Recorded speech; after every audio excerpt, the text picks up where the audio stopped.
All right. Good evening, everyone. Now we back from closed session to open regular city council. City Attorney, Mr. Splendor, you anything reportable action from closed session? Thank you, Mayor. The council received information and provided direction to staff. At this time, there is no reportable action as defined by the Brown Act. Thank you. Thank you. City Clerk, call the meeting in order. May I have a roll call, please? Vice Mayor Lozano. Here. Councilmember Papineau. Councilmember Farmer. Here. Councilmember Vandenberg. Here. Mayor Sandu. Here. Please join us for silent prayer and flag salute.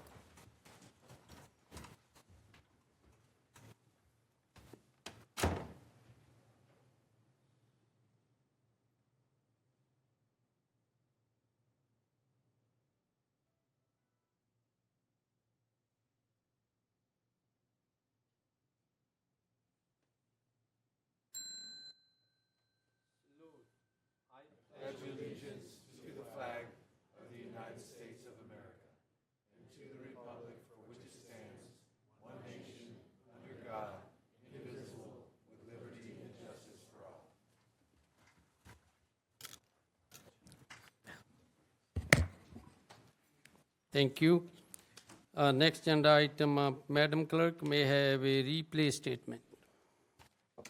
This meeting of the Galt City Council is recorded with closed captioning. The recording will be cablecast on Metro Cable Channel 14, the Local Government Affairs channel, on the Comcast and DirecTV UVerse cable systems. The recording will also be video streamed at metro14live.zaccounty.gov. Today's meeting replays Friday, November 22nd at 9 a.m. and Saturday, November 23rd at 9 a.m. on Metro Cable Channel 14. Once posted, the recording of this meeting can be viewed on demand at youtube.com/Metro Cable 14. Thank you. Next agenda item is E, agenda approval, addition and deletion. Council, anything concern? If it's not, then next agenda item is presentation. We have a 3 presentation. First presentation going to Miguel Garcia. Is young man here?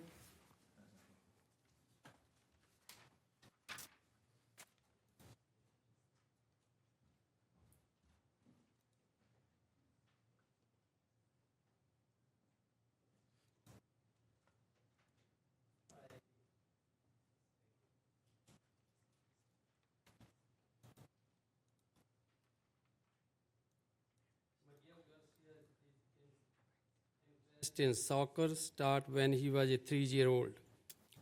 Fast forward to his time in Galt High, Miguel Garcia played varsity soccer all 4 years. He earned the Co-Athlete of the Year award and was top scorer in the nation for winter soccer. Miguel overcame many obstacles and hardship throughout his time in high school, what he persevered and came out on the top, both academically and soccer. The city of Galt and community would like to honor Miguel Garcia tonight and let him know we all are very proud of his exceptional young man. Congratulations on all your accomplishments, and we are excited to see all that you will do in your future. Thank you.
All right, next presentation going to Galt Community of Character Coalition, Pride in Community.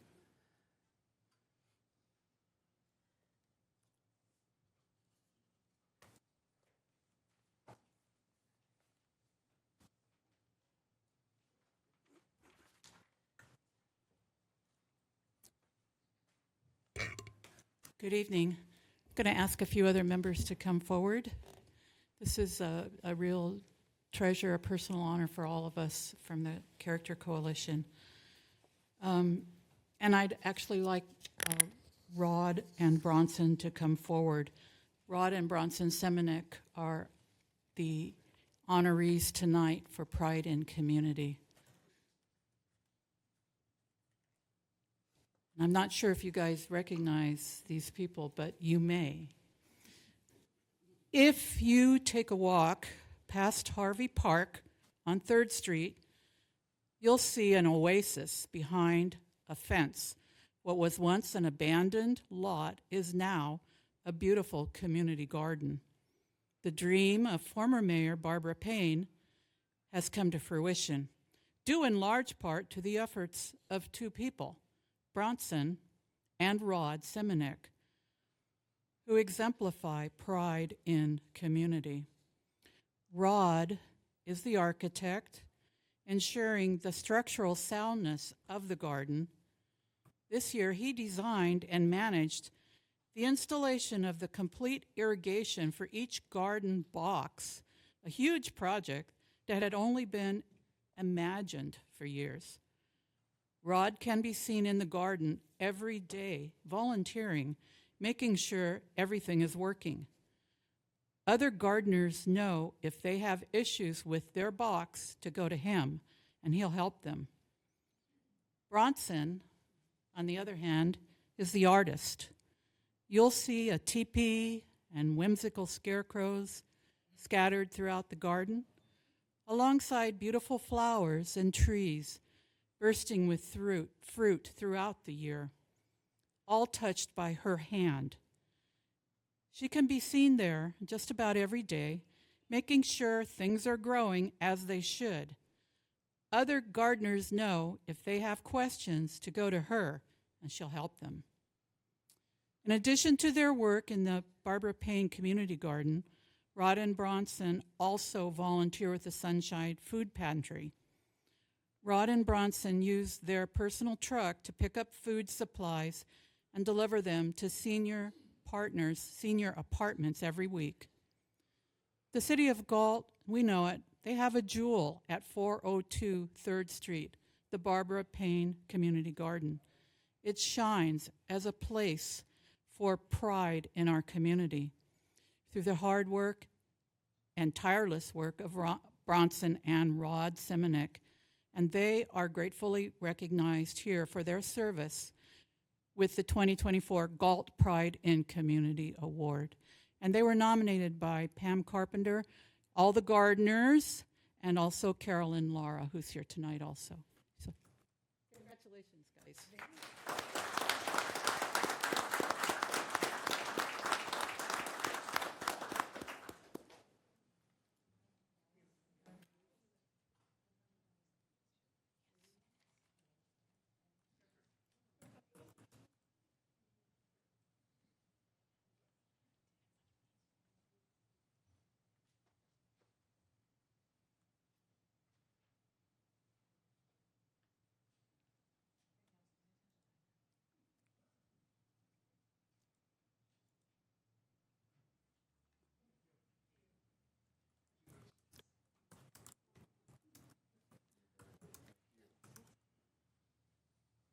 Thank you for the Galt Community Character Coalition. They're doing an excellent job. They're doing a lot of things in this community.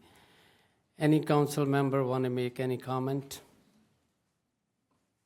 If he's not, then the next presentation is going to Consumers Fire Department CERT program. Now I would like to ask a Vice Mayor to give their presentation to them.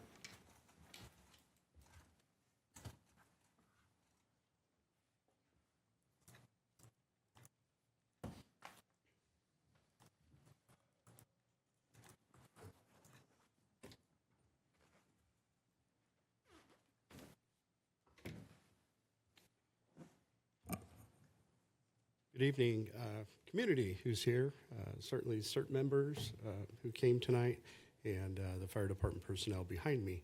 I want to thank the council, my colleagues, for seeing a need and stepping up and assisting with a need. This all started about less than a year ago, where I was doing a tour of the old fire station, Station 44, and there were many improvements that had been done. And the plan was to move the CERT program into that station to provide training classes for the community, potential CERT members, and also storage of their equipment that they use. Now, many people don't interact with CERT regularly, so I'll give a brief presentation on what they've done in our community. They come to community events, provide first aid and CPR if needed, really assist with traffic control from time to time, and do a great job with our Parks and Rec department and Public Works, and certainly our police department. One of the other things in my professional career, I had the opportunity to work with this same CERT team to help find missing kids, to help find missing adults who couldn't find their way home.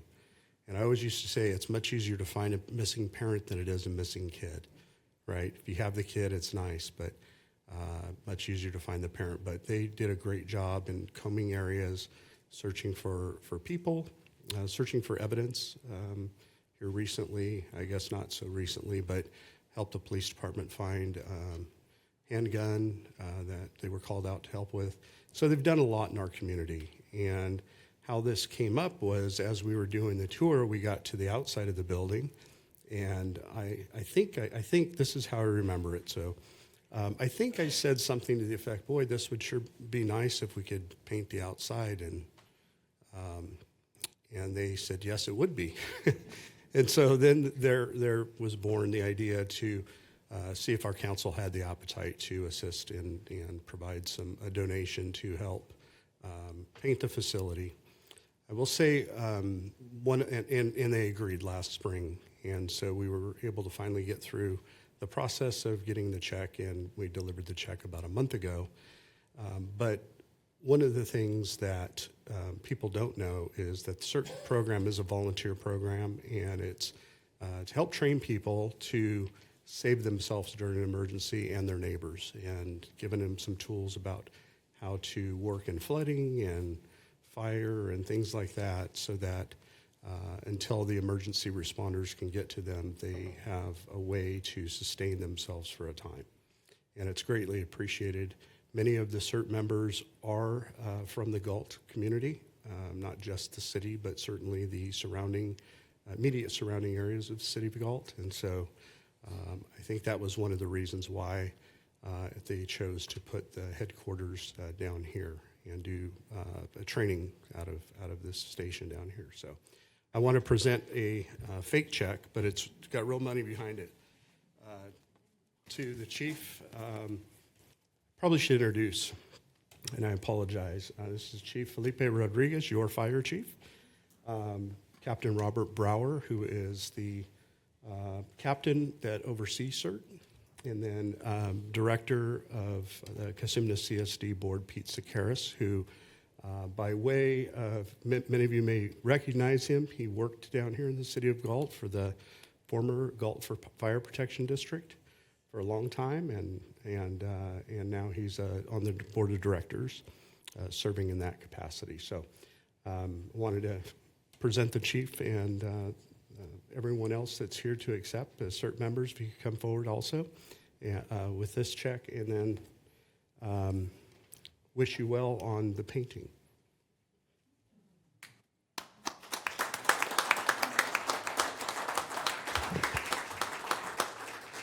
So as everyone is making their way down, I just want to say thank you. Thank you to our CERT members for being here tonight. Our director, Pete Sakaris, would like to say a few words, but through Honorable Mayor Sandu and council members, we thank you for this check. We accept this. We will definitely apply it to the fire station to paint it. This is a great gesture and a partnership to make sure it's a beautiful fire station. So with that, I thank you very much for this $5,000, and turn it over to Pete Sakaris after our picture. so I kind of know how this rolls. Let's take the pictures first, and I'll go ahead and speak.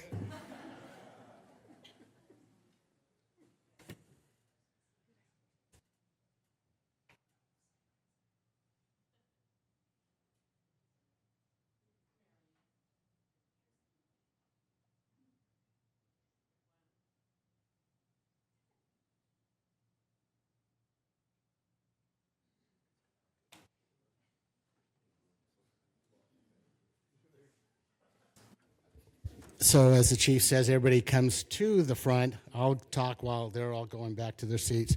Again, my name is Peter Sakaris. I am one of the board of directors for Consumers Community Services District. I represent District 2, which is on the way far west side of Elk Grove. As the chief, or as director, as vice president, Rich Lozano mentioned, I am a former Galt Fire Protection District firefighter, engineer, captain, and assistant chief prior to the merge. But first of all, mayor, vice mayor, members of the city council, I would like to express my sincere gratitude for your unwavering support for the CERT team. They truly are the heart of our community. Always there when we need them the most, their willingness to dedicate their time, efforts, and especially during times of crisis. They are the essence of our community. As volunteers were once before, CERT is our new volunteers. They're the ones that support the organizations, support the city, and the people of this community.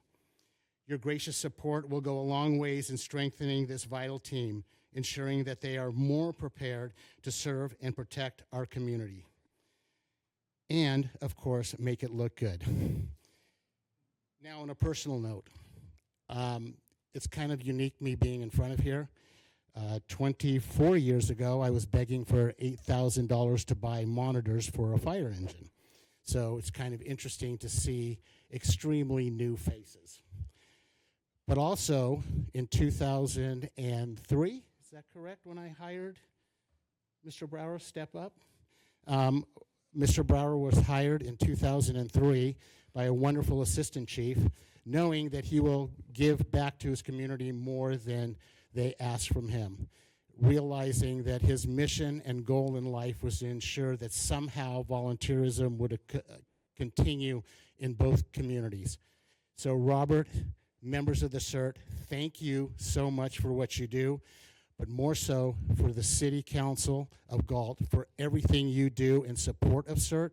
Without your support, without your dedication, this would not occur. So thank you again very much, not only to you, but to the community. Thank you.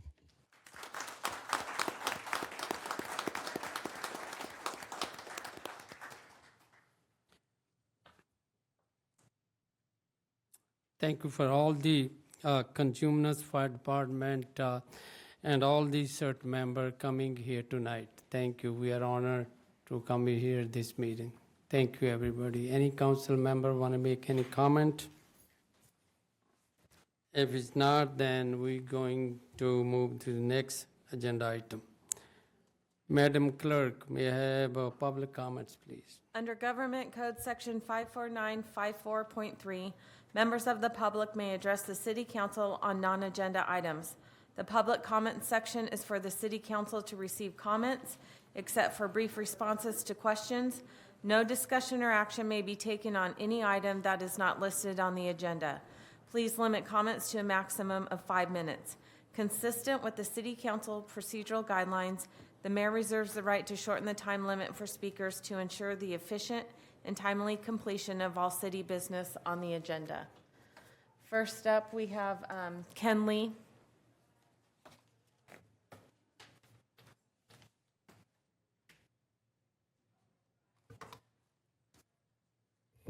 Good evening, council members. I'd like to comment. I love the Walmart upgrade. They put new gates in the parking lot to keep the trucks from going in there at night, so not to disturb the residents. The delivery trucks can't get in there now, and so basically, It helps out the noise.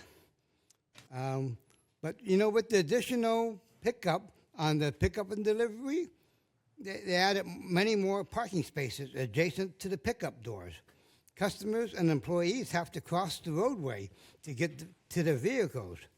So there should be traffic flow limiters for safety, such as marked pavement 5 miles per hour, rumble strips, stop signs at the parking lot so patrons can turn left to go out on Twin City roads, because sometimes you try to drive out and the cars come barreling in to get to that pickup. That or painted white pedestrian lines is designated, that's a walking area. Grocery Outlet also expresses their concern to negotiate a favorable rent with the owner of the old Rite Aid. Is there any way the city has a program to help the negotiations? I hear there might be a proposed truck stop between A and C Street on the east side of 99. This would greatly boost the sales tax intake to Galt. And it's a good ease on and off access from the freeway. This would draw more food establishments, plus the truck drivers buy tangible goods too.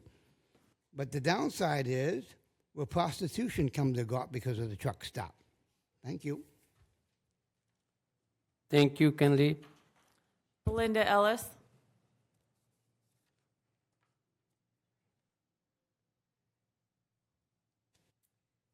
Thank you for the opportunity to be here tonight.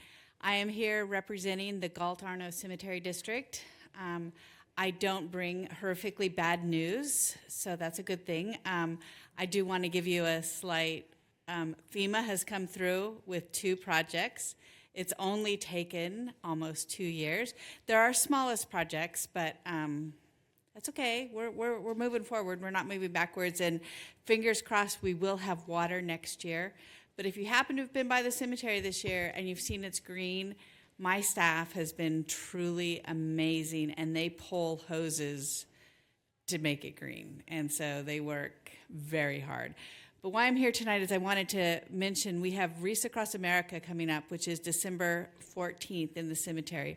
If you're not familiar with that program, it started a number of years ago.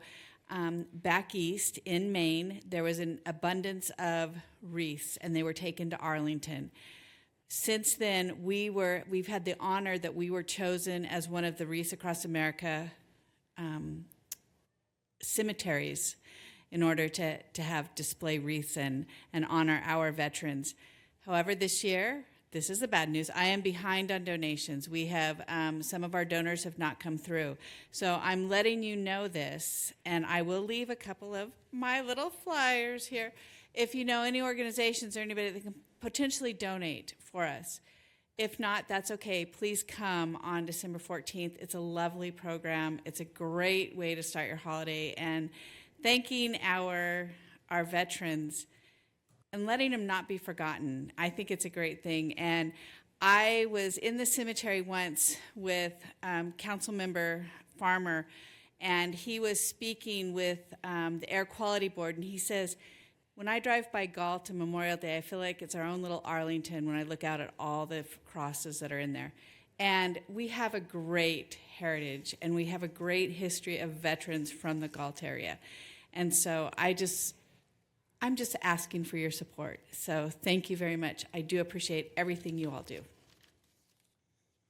Thank you, Belinda. Thank you for your comment. We certainly will help you, whatever donation we can help. We always veteran at the top of. Thank you. Mr. Mayor, can I make a comment? Yeah, go ahead, Council Member. I just want to make a comment. Ms. Carla, I just want to thank you. If you can please pass on to your staff that people don't realize how much work it has been for you guys to keep when the water, obviously when all that happened, there were some major people upset about, the resting place of their loved ones and the condition of the not understanding what had happened. So, my hat's off to you guys for over 2 years being able to keep that place green with no sprinkler system. People I don't think understand how difficult that's been. So, and I have loved ones out there, so I appreciate the work. So thank you. Thank you. Lynn Smith.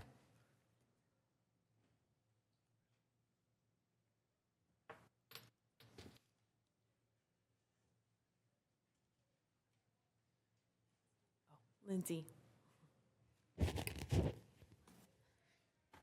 Good evening, council members. My name is Lindsay Smith, and this is Alexis Ortega. And I am here representing the Galt Youth Commission, and I'm here to talk about 3 events and activities that are upcoming, as well as some of the past ones that we have done. One of the past ones we did in October was the trick or treat on 4th Street.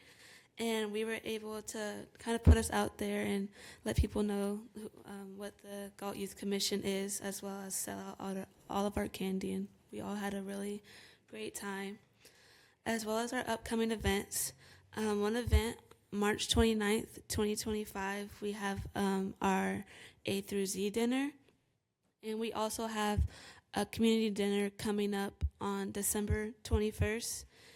And we are also preparing for lighting of the night. Lastly, we've been short on a mentor for over a year, and we really hope that the council will help us look for new mentors to appoint. We look forward to these events and support from our community. Thank you for your time in this space to address you guys. Any questions? Thank you. Thank you all the youth commissioner members, and thank you mentor Paige Lamson.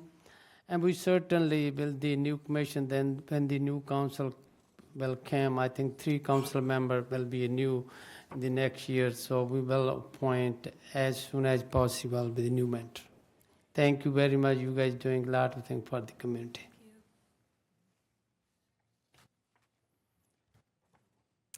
Tommy, and I'm sorry I can't read the last name. Good evening, and sorry taking time for my personal matters why I'm here. I've received a. Tommy, could you can you mention your name? Oh, sorry, it's Tommy Maksudi. Thank you. The reason why I'm here is because I've given a courtesy notice of A2110, and I've spoken to TJ and tried to reason for my case. The issue is that I have a sitting RV that I used for my parents at the time when they didn't have a housing, and it's now it's sitting in my front yard, and it's not registered, and I'm on one income, so financially what's being requested from me I cannot do, which is to store it in a place that is not in my property. But I don't see the reason why I'm getting the citation. I don't believe that the reasons apply to me, because the purpose of that code was because it will make the neighborhood not pleasing. But I have pictures of how my RV sits, and it's literally, if you drive to the court, it is covered by the fence of my neighbor. And it is not blocking anybody's way and driveway or anything like that, but I didn't have any other, I don't know what other route I could take to prevent the courtesy from turning to a citation. Thank you, Tommy. Thank you. We certainly will somebody contact you for the clarification why you get the ticket and what the best we can do. I will ask the city manager, he can communicate with you. Thank you. Sir. Thank you, guys. No more public comment. Thank you, Tina. Next agenda item is H, report by City Council member on Regional Board, Commission and Committee. I will ask Vice Mayor Lozano, can I also give us a detailed information on League of California City 2024 Annual Conference and Expo. Vice Mayor Lozano. Yeah, I have a little bit of a lengthy report out today. Lots going on. We had a meeting that we canceled, so bear with me. The mayor and I attended the California League of Cities annual conference, October 16th through the 18th.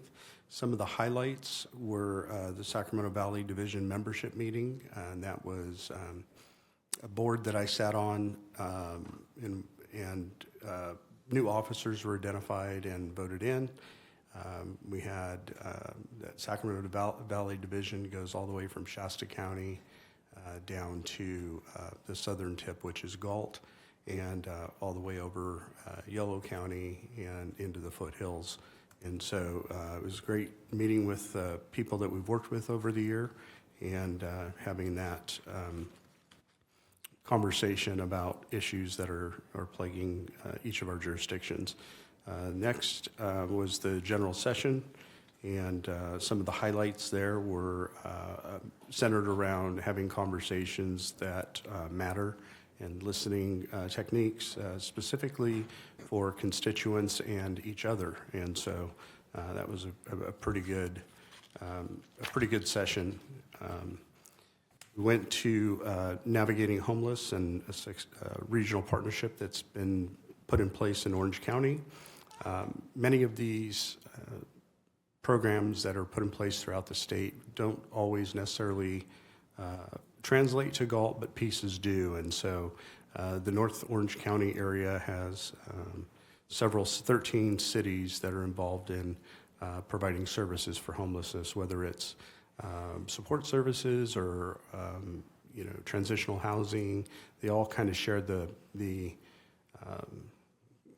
opportunities to engage. And one of the things they were able to do was get their state senator to earmark some budget money several years ago in 2018 to help put that together. Now it's rolling pretty well. Their homeless issues have tremendously dropped, and they're seeing great success in that region for that. We also went to an economic development and public finance presentation. This was from the Chino assistant city manager and city manager in Palmdale, and then also some legal counsel about just public funding and how to do it differently. I think what I got out of it was it's not always a bond that you have to pass or a bond that the organization has to take out. There's other creative ways to do it through CFDs, which our city participates in, and other different tools to fund city services beyond what tax dollars are allotted for. I'm going to skip through. We went to the Rural Cities Information Exchange meeting, and I'm a part of that organization, have been for the last 3 years. Much of it was focused on, the discussion was focused on insurance and the inability to access insurance from some cities, specifically down in the area of the National Forest in the Palm Desert area, and the city of Big Bear was one. And they talked about how insurance companies are not keeping them insured and or in raising their insurance rates to a point where it's not affordable. So there was somebody from the insurance commissioner's office that explained some of the state programs that are available, which are still quite costly, but are used as stopgaps to help people get insurance. And there was also a large discussion on forest mitigation, fire mitigation, and things like that that we all provided input on. Then we attended the mayor's and council members department meeting, which was a time to honor people that had achieved leadership recognition, and also some cities that had done some outstanding services, and so they were allowed to be honored as well. So that was good. Then we also attended a another homelessness presentation from Redondo Beach and Santa Monica, that area in Torrance, where they talked about how they use the court system successfully to engage homeless people who have both criminal history and related to narcotics and things like that to get them into the system. And the big takeaway was they were able to get a once a month get a judge and a court system down away from downtown LA, so people would have access to actually go to court. And then they had outreach workers that were making those connections. And so a lot of that was done through grant funding and other means to assist folks that need it. And then I think lastly was I stopped in on the last day to how to have a productive council meeting. The panelists were from all over the state, including the mayor of Elk Grove, Bobby Singh Allen, who was one of the panelists that talked about the role of the council and how to treat each other, and then some tips and ideas about how to run a smooth meeting when you have people on Zoom bombing, and we had that issue here, and just some other tips on how to run an effective meeting. And so that's all I have for that. Appreciate the mayor joining me down there, and it was a good time and lots to learn there. I will move on, if you don't mind, Mayor, to my reports on other council regional boards and things. Yeah, go ahead, Vice Mayor. One of the last Thursday, we had a Sacramento Area Council of Governments meeting, and as I've been talking about over the last year and a half or so, we have this thing called the Blueprint that is being developed, and it's a regional transportation and housing plan. We did the housing over the summer, and now we were working on transportation issues and how that's going to grow in the next 4 to 8 years, and what projects throughout the region, the 6-county region, are going to be affected and be in the plan. And some ask all the time, well, why would I need to be in the plan? If I'm not in this plan, can I still build? And the answer is yes. The downside is that if you're not in the plan, you're not eligible for state and federal funding, grants, and things like that to bring those projects home and get them to completion, whether it be through a planning phase or construction. So that was kind of a big deal. And so we had a projects list, and there were several hundred projects throughout the region that were proposed. Our city staff, John Griffin and his team, put together a pretty comprehensive list. And I am happy to say that there were some projects that they were not sure whether or not would make it onto the list and into the plan. And Mr. Griffin was able to do some technical work and some working with regional partners to ensure that we got it in the plan, and we did. And so I'm very happy, and thank you, John, for all your work on that. I just want to highlight a few of the projects that are on the list. The 4th Street Promenade Extension, which will finish the 220 feet between A Street and the promenade for public access. Right now it's dirt and mud sometimes during the winter, and so that one is on there, and that will enhance the mobility in that area. We have a Carillion Boulevard extension from Simmerhorn to A Street in Basso. That is also on the list, that is eligible for that funding. The new interchange at Walnut was not originally on the list, and I think that John was able to Mr. Griffin was able to make a great case of the economic impact of that project and the accessibility from one side of the city to the other through Walnut Avenue. And so, again, thank you for that work, John.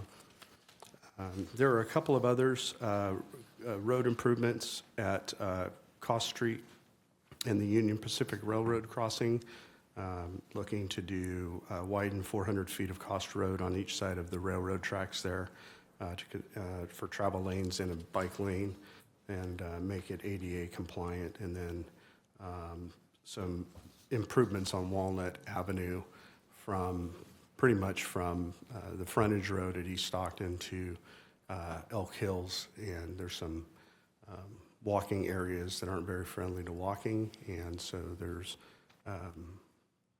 hopefully going to be money to put those to bed and really improve that area with the construction that's going on there. So that's all I have for that. And the board have voted to approve the list as presented. So again, I think our staff needs to be acknowledged for the work they do on that. And without the regional partnerships of that would not have happened. There were several phone calls made, and John came and spoke a couple of times at committee and board meetings, and so I think it really pushed that across the line. I'm going to stop there. Oh, just one last thing. I had my last California Council of Governments meeting on Thursday and Friday this last week, and there's some really good stuff coming out of this organization to advocate for local control, and I think that's so important. One of the things that Cal Cities also does is local control, and we did have only one thing. I'm going to go back to the Cal Cities conference. We had one thing where the delegation, which I was the representative for the city, had to vote on, and it was a proposal out of Southern California to put legislation in place that would not restrict local entities and local policymakers to rules that don't apply to state legislators. And so if they're going to, for instance, one of the examples was campaign contribution limits, there's always an exception for the state lawmakers. And so the proposal is to get legislation written and signed by the governor that would say the governor and legislature, the governor couldn't sign, legislature couldn't put anything forward that affects only local leaders and not the state. And so we were supportive of that, and don't know what will come of it, but I think it's good policy. And I will end with that. Thank you. Thank you. Council Member Sean Farmer. This is going to be extremely short. I have nothing to report.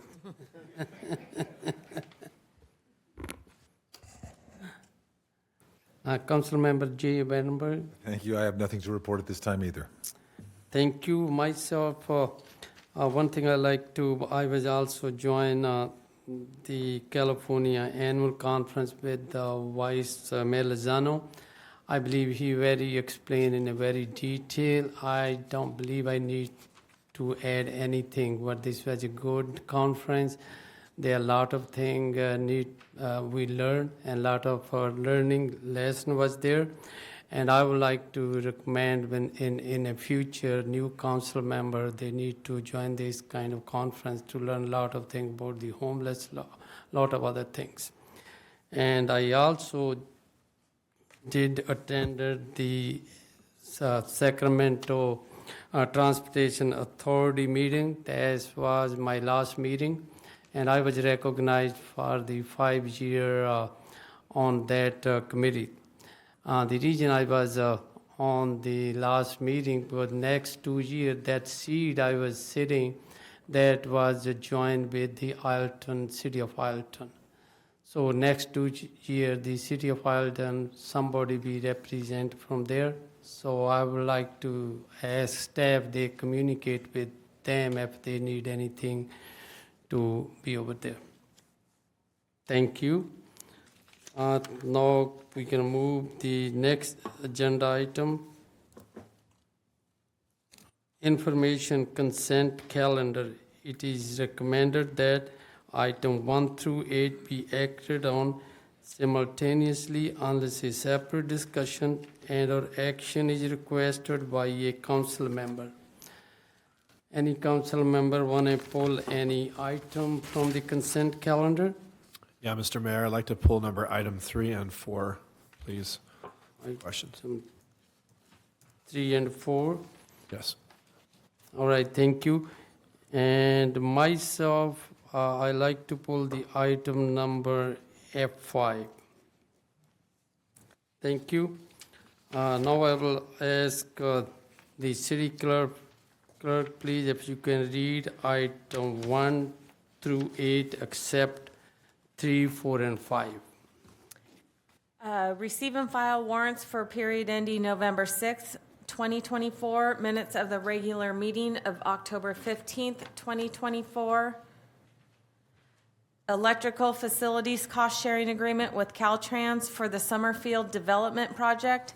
Landscape maintenance agreement with Caltrans for the Summerfield Development Project, and the tobacco grant award acceptance. Thank you. Did you read the item number 8? Approval of the new project classification salary range and revised salary schedule for the unrepresented management unit.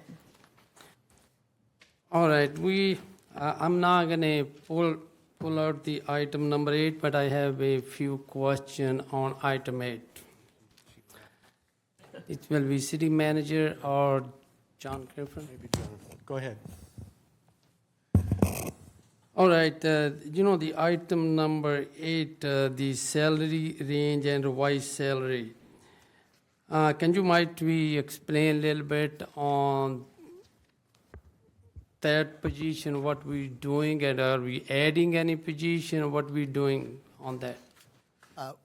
Thank you, Mayor. With this, what it does is it provides flexibility to the engineering team to recruit and retain staff to help us administer both development and capital projects. We would not be adding any FTEs. It would just be giving us the flexibility. We've had a very hard time recruiting engineers. We've had multiple offers made, and then people back out from those offers. Right now, we are, from the engineering team, we're down 50% of what our staff is at full capacity. So this just gives us that flexibility in looking at how can we recruit and retain staff that can help us administer and manage projects. Right, so this one be a project manager, right? Yes. And in your department, how many project manager you have to oversee the project? When we're fully staffed, not including myself, there's the city engineer and four engineers. Right now, again, we're down 2 of those 4 engineers. So including me, there is a total of 4. And so again, this just gives us that flexibility to find a way for those 2 positions we've been unable to fill,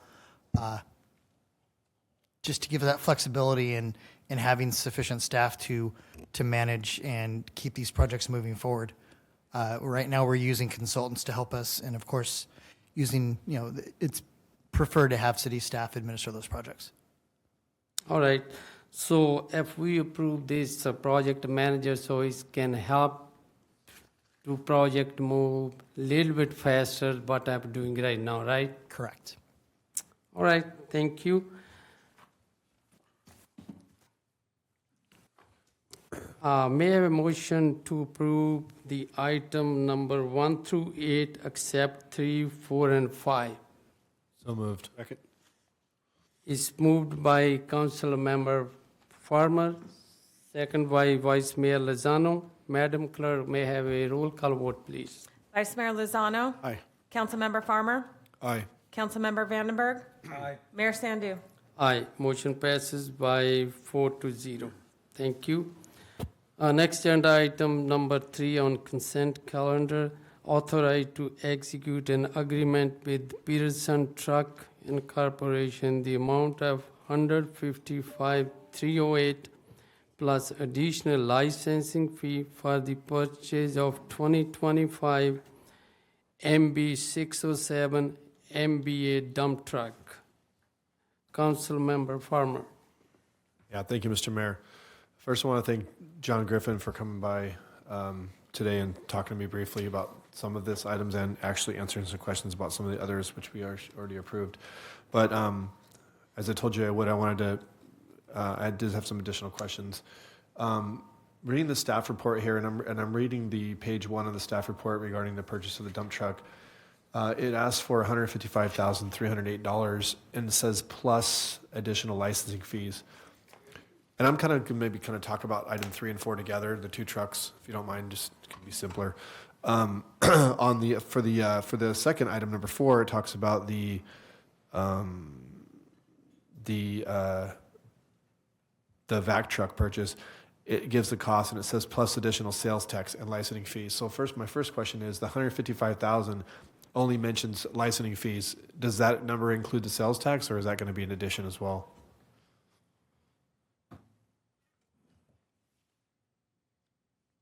I'm looking at my staff, see if they know. Okay. So yes, that we would have to include sales tax in addition to that. Okay. Yeah, because the second one says plus additional sales tax and licensing, but for the dump truck, it just says additional licensing. So I just didn't know. It said sales tax. Oh, okay. It does have the sales tax, which is why it's not. Okay. All right. Thank you for clarifying that. So this dump truck, explain the need for the purchase again to me. Again, what we have one dump truck that is, it's approximately 20 years old.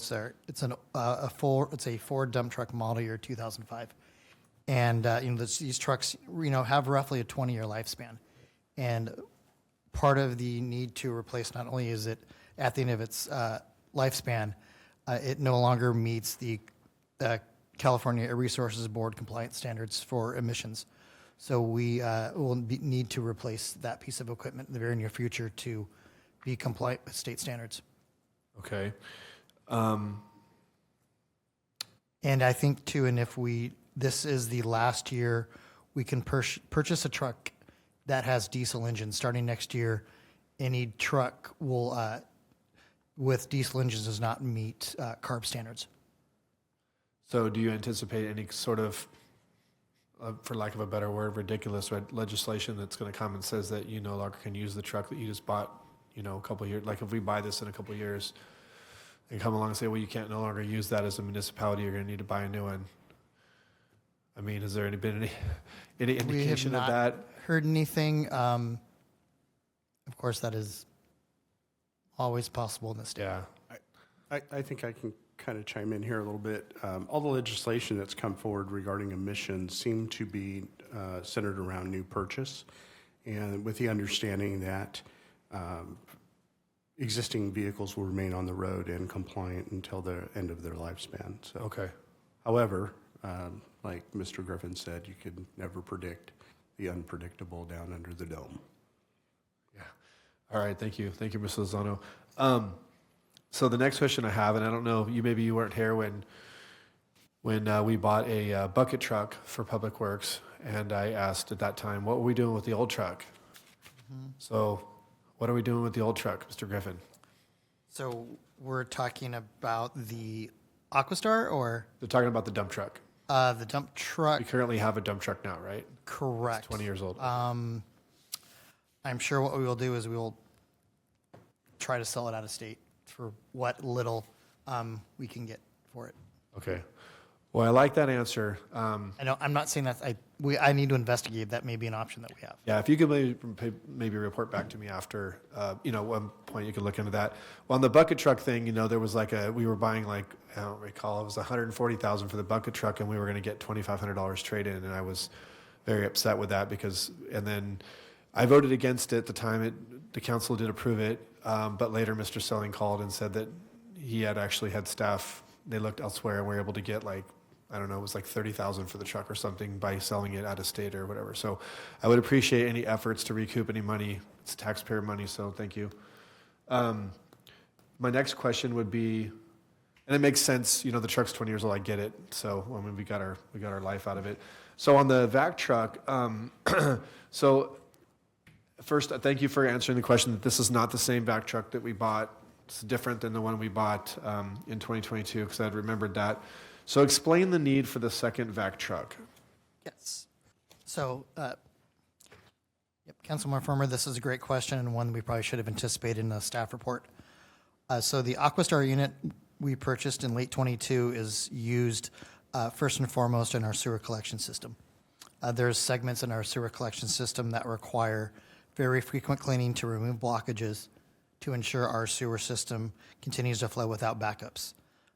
The Public Works Maintenance team spends about a month every quarter cleaning these hotspots in our sewer collection system.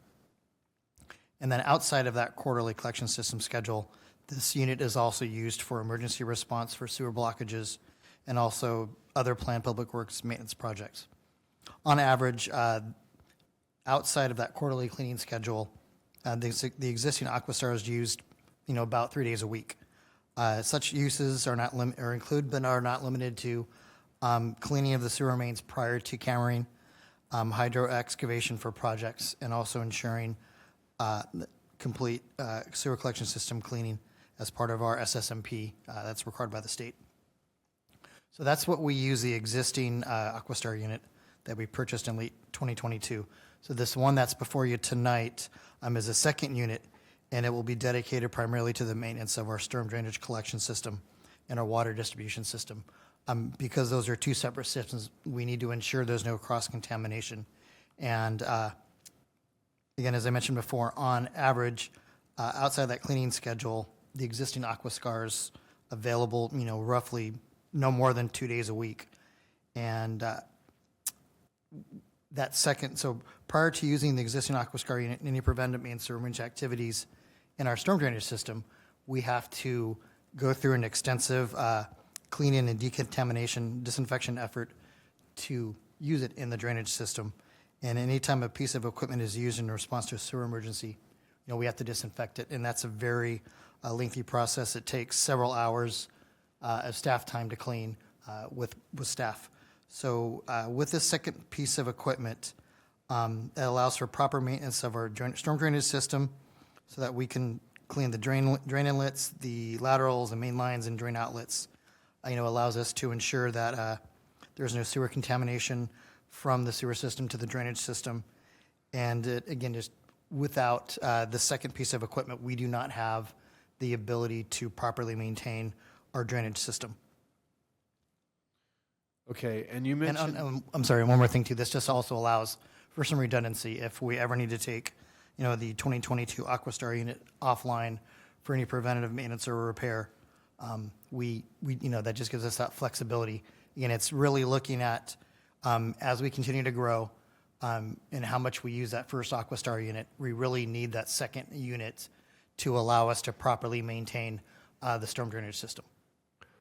You also mentioned that the current, and I'm trying to make sure I understand this correctly because it's a little confusing, that the current vac truck, the one that we do own already, was purchased in 2004? It says here the city's current vacuum/water truck was purchased anew in 2004. These trucks have a typical lifespan of 15 years. It has passed its lifespan and requiring frequent repairs. Public Works currently limits, et cetera, goes on. So I'm just trying to understand, because it was my understanding that you're looking to buy a second truck, not to be confused with the truck that you're saying that truck has duties that use a lot of its time, so we're looking to buy a second truck. But then this paragraph seems to reference a truck that's now past its lifespan and it requires, so I'm confused. I'm looking at page number 1 on the staff report for I'm going to look to my staff for a minute to bail me out.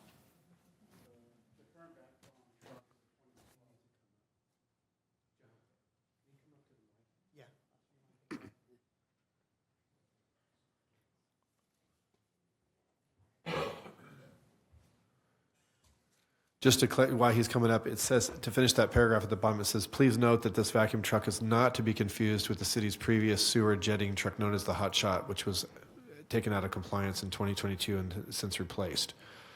So I'm just trying to clarify, that's all. I'm just trying to... Yeah, so I think there's some confusion there in the staff report. The original Aquastar unit that was purchased last year was to replace the Hot Shot, which was a 2004 unit. Okay. And that's been sold and removed from the fleet. This unit would actually be replacing the use of the Vector truck, the actual vac-on truck. That's a 2012.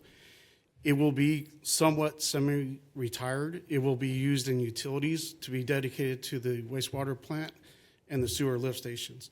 So there will be very minimal use because it is at the end of its lifespan.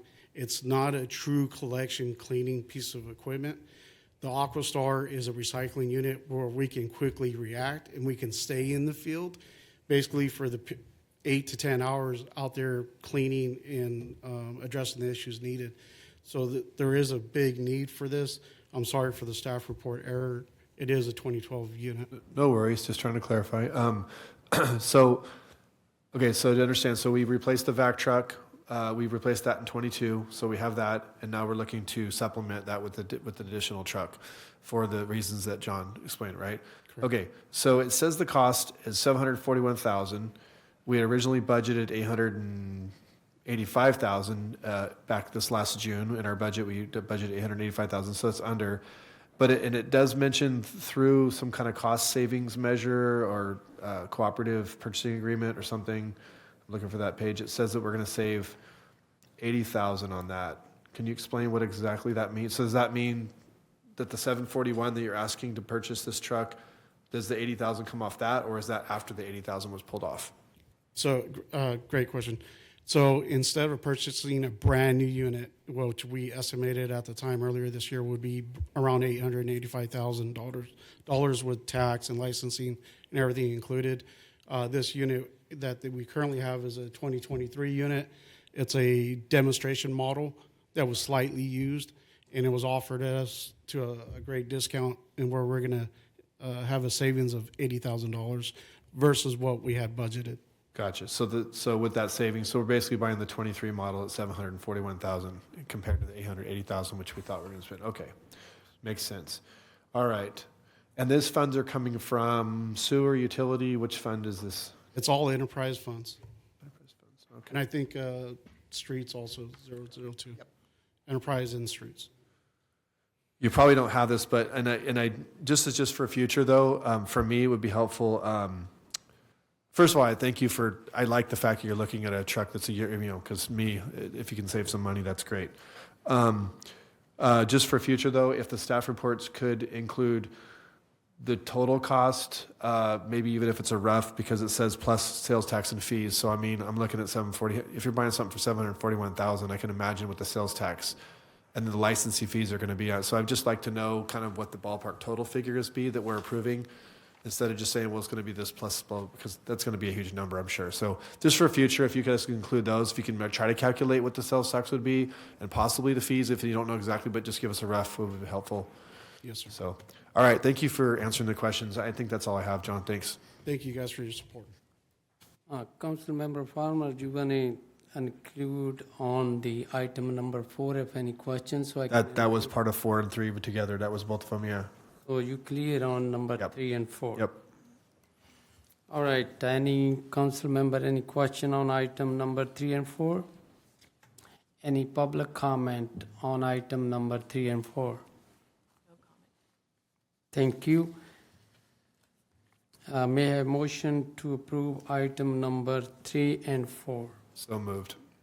Is moved by Council Member Farmer. Second. Second by Council Member J. Vandenberg. Madam Clerk, may I have a roll call vote, please? Vice Mayor Lozano? Aye. Councilmember Farmer? Aye. Councilmember Vandenberg? Aye. Mayor Sandu? Aye. Motion passes by 4-0. Thank you. Next agenda item subject number 5, electrical facility cost sharing agreement with Caltrans for the Summerfield Development Project, CEQA exempt section 15164. Mr. Griffin, on this sharing agreement, can you might we explain to the public or myself what's that mean? Yes, so we have a cost sharing agreement with Caltrans, and that cost sharing agreement covers how each agency will operate and maintain all of these signals that are within Caltrans right away that are at intersections between with city streets and Caltrans right away. The signals at 104 on Twin Cities, the signals at Central Galt. And the current agreement is 15 years old, and the city will pay all electrical costs, and Caltrans then pays all the maintenance costs for those signals. It's a very favorable agreement. Our costs are about $13,000, and I'm going to say Caltrans pays roughly $40,000 a year. Caltrans is moving out of that model with all agencies and making it more of a 50-50 split for all costs. And because the Summerfield at Twin Cities Development Project required an encroachment permit for improvements on Twin Cities, that triggered Caltrans rewriting the electrical maintenance agreement. So with this agreement, we went back and forth with Caltrans, and you get what you get. And so this will increase our costs associated with maintaining our signals along the state highway that we share with Caltrans. So that's mean the new contract with the Carlton City have to pay more than whatever the previous agreement? We estimate it's roughly $13,000 a year more. So why we have to do, because they don't want to agree it, or how usually negotiate? You negotiate or with somebody else, how we negotiate? I'm talking when we negotiating, yes, we want to be best interest of the city. I don't think so anybody want to pay more than whatever previous, but sometimes we have to live with whatever. But how you, just me educate, how you negotiate Yes. with the call train, we have to pay more than, and they don't. So the way the process works with any agreement with Caltrans is they utilize their standard form, and they say they give an opportunity for comment, but it pretty much is, this is our form and this is the process you follow and these are the terms. And with this one, it was either you sign it or this project doesn't move forward. So that means call train, they overrule to the city, or we have any leverage, like in same thing you say encroachment, right? Or they can be in between the encroachment if we are not agree. That's what you're telling me, right? We had very little latitude in the terms of this agreement. This is pretty much, these terms here are pretty standard for what they're moving forward with other agencies throughout California. It just happened to be, our agreement was 10 to 15 years old. I think it's closer to 15. There was nothing that triggered them writing a new agreement, so we were able to utilize the existing agreement. Now with this one, these are the terms that were given, and spent extensive time trying to convince them, why we should not change, or why we should just amend the existing agreement. And even through those extensive conversations, it was not received. And Caltrans, this is the form of the agreement we were given and told we needed to execute. Mr. Mayor, if I may add, not that I want to go to bat for Caltrans, because I don't think I'd ever do that, but from Caltrans' perspective, what facilitated the need for the traffic light is the development at Summerfield. So from Caltrans' perspective, there would be no traffic light needed if there was no development. So this was anticipated, through our growth pattern. And, costs like this are typically calculated into the new development CFD. So, those participating in the new development safety in that area essentially will pay that electricity cost. All right. No, I just want to be the clarification why we, there is agreement between city and the state before, and why we changing so much. That's kind of, I'm trying to understand. And I believe that Carlton are using the same method with the other city, right? Thank you, Mr. Griffin. Thank you for the clarification. All right, any council member have any question on this agenda item? No, thank you, Mayor. Any public comment on this agenda item? No comment. If it's not, may I have a motion to approve that agenda item? So moved. Second. It's moved by Council Member J. Berenberg, second by Vice Mayor Rich Lozano. Madam Clerk, may I have a roll call vote, please? Vice Mayor Lozano? Aye. Councilmember Farmer? Aye. Councilmember Vandenberg? Aye. Mayor Sandu? Aye, motion passes by 4-0. Thank you. Moving along to next agenda item J, schedule matter and notice of public hearing. Subject, required public hearing to receive community input regarding the potential composition of election district for transitioning to a district-based city council member election consistent with election code section 1 0010. Yes, thank you, Mayor, Council. I will just tee this item up for our consultant demographer. As you know, on October 1st, the council adopted a resolution declaring its intent to transition from at-large to district-based elections. Pursuant to Election Code 10,010, the city has to hold at least first two public hearings, not more than 30 days apart, at which the public's invited to provide input regarding the composition of any potential districts. This is not a meeting where we are drawing maps, looking at, giving any direction in terms of that. It's really just an opportunity to get information to the public, to the council. These are the first two public hearings that are contemplated by the Elections Code. That is really just for informational purposes, to get input and to really invite the community to give feedback over this next process. Following these first two public hearings, just so you know, and the consultant will go into this in a second, there'll be other subsequent public hearings where we will start to really look at some potential draft maps. And so I guess in order not to be redundant, I'll just turn it over to our consultant. It's Elizabeth Stitt. Okay. Stitt sounds like it's an easy name to pronounce, but it's harder when you have to say it out loud. And she will go over what she has for the public and the part of the community outreach tonight.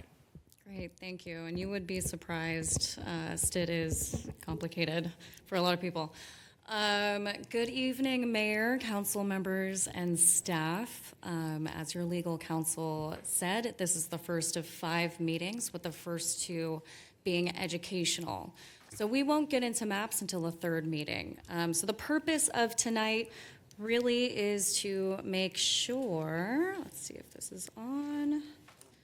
Yeah, there we go. That everyone has the same education, information, and to empower the public to participate. So what we're going to be going over today is our community outreach meeting. We're going to go over what districting is, the CVRA law here in California, public hearing schedule, traditional districting principles that we use throughout the process. It's what guides the drawing process. Talk about communities of interest and how that involves the public, how to get involved. We'll go over the population data and then what's next. So first, why we're here, districting. It is simply the initial phase of creating election boundaries. So it determines 2 things: who's eligible to run for that council seat and who can vote for their council members. So it's different from the at-large system that you're all very familiar with now. So under at-large, everyone votes for all the council members. Under districted election boundaries, you have to live within that election boundary to run for that seat, and you have to live within that election boundary in order to vote for your candidate. Now, that's what districting does, and this is what districting doesn't necessarily do. So a lot of folks tend to be concerned about districting, splitting up their city, and creating a fractured city council.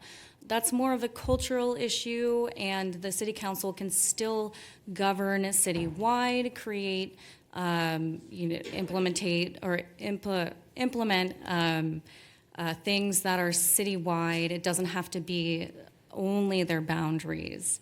And then, of course, this only impacts how folks are elected. This will not impact city services and things like that. So the California Voting Rights Act, that is a state law. It was passed in the early 2000s, and it prohibits at-large election systems if there is evidence of racially polarized voting.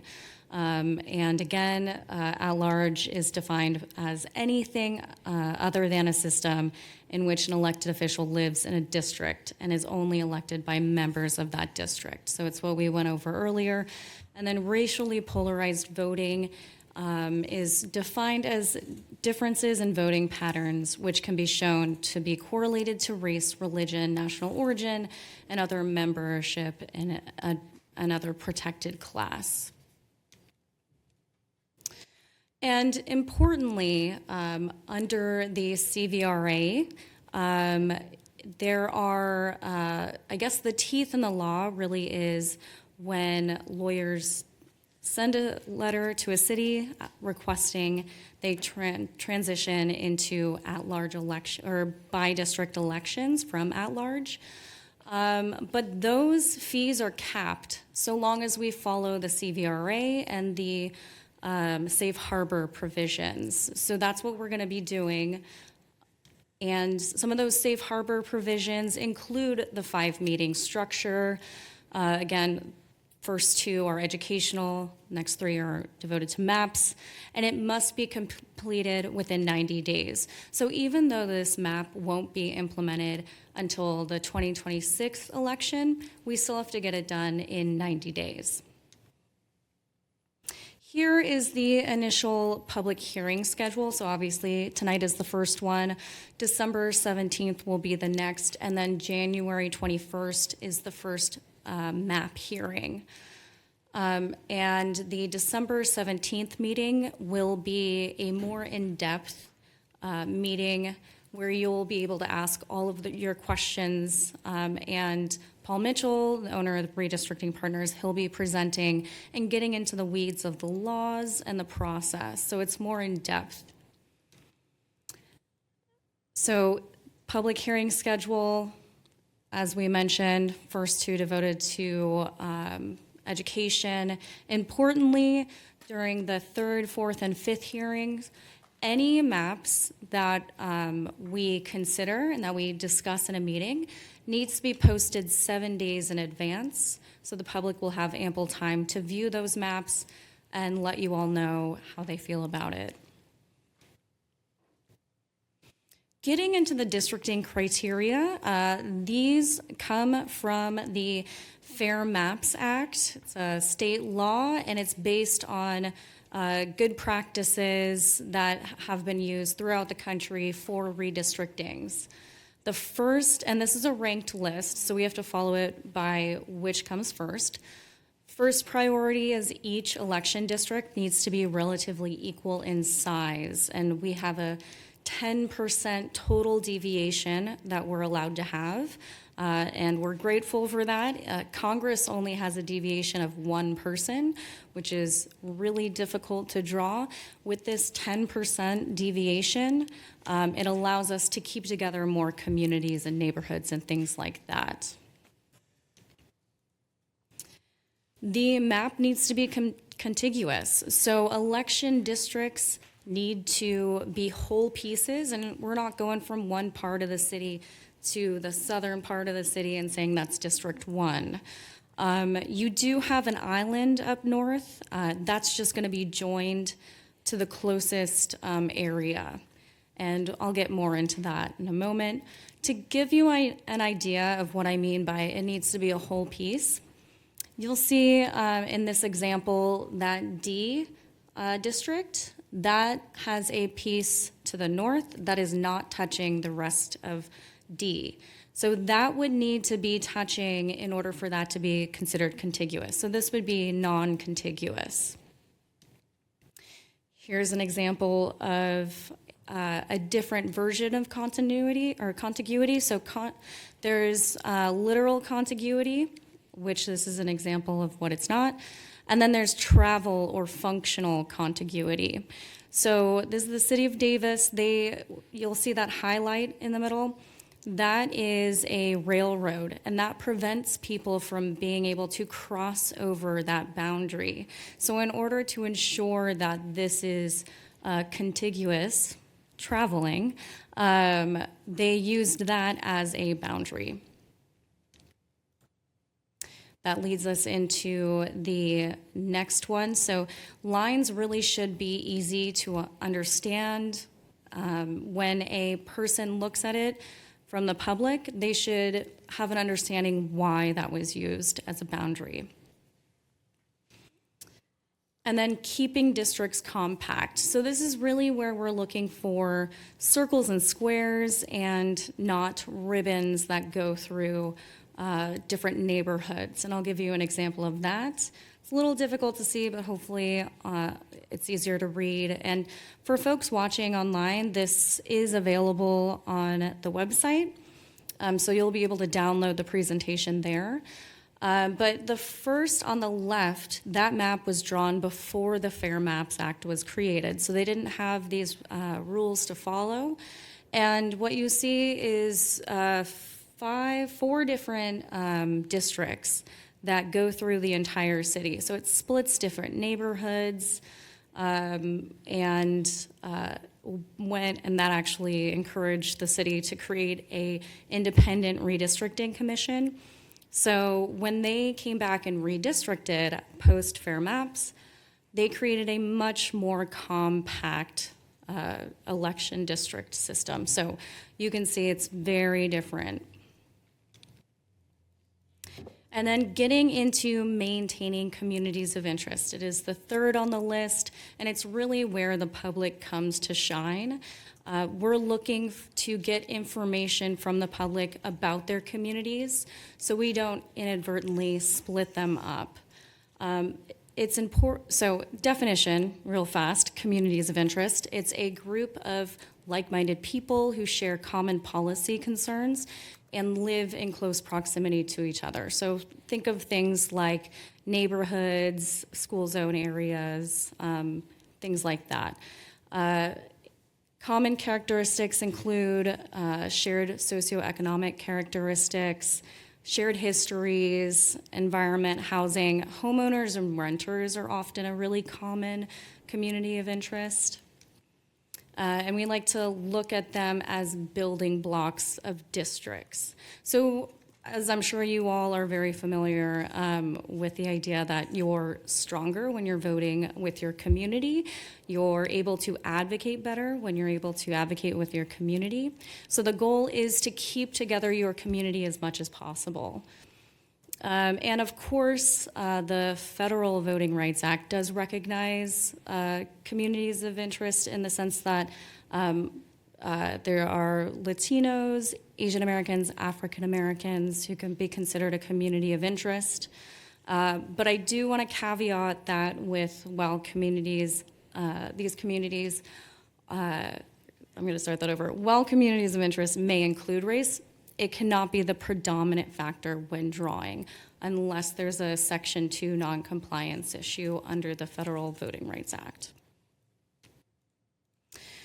So I like to show this just to show how diverse communities of interest are. It goes beyond neighborhoods. It includes things like media markets, so where people get their information within their communities.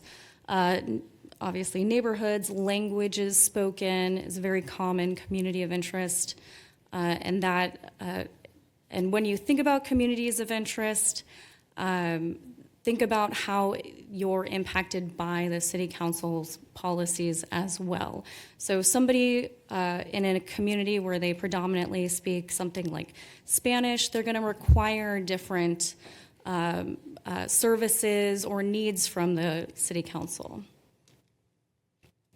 So that's what a community of interest is. What a community of interest is not is stated also under the Fair Maps Act.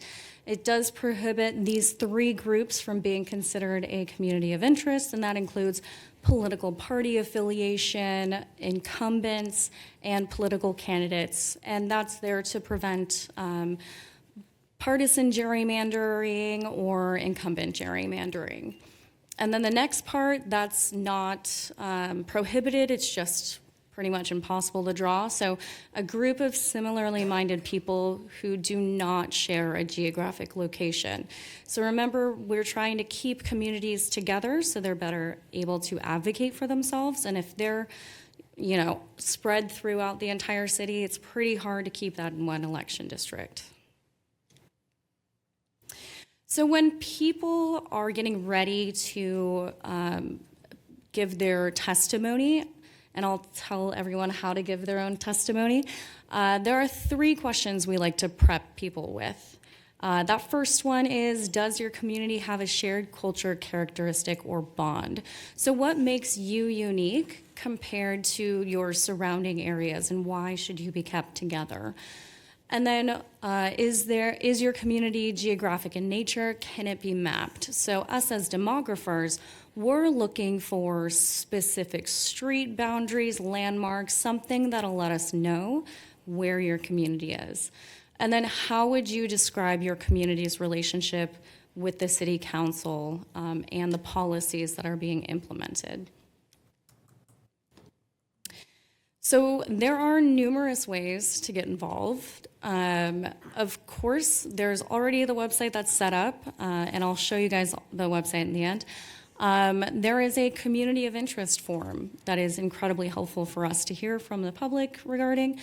So you'll have those questions that I just asked and then some. You can go on the website, it's there, or you can fill out a form and email it or mail it in as well. And then we're looking for two different types of maps from the public.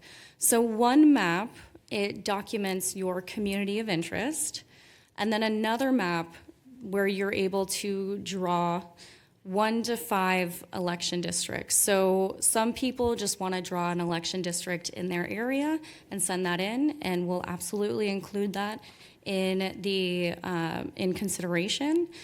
But you do have the option to draw 4 to 5 election boundaries as well. So we have a paper map, and you can also download it on the website. This allows people to draw balanced districts. So we have this one up here, it shows 4 districts, but we also have one for 5 districts. And the city council is still determining how many city council seats they want. So it's either 4 city council seats and an at-large mayor, or 5 city council seats, and keep it the way it is. All of this information and all of the future information on the City of Galt's districting is included on this website.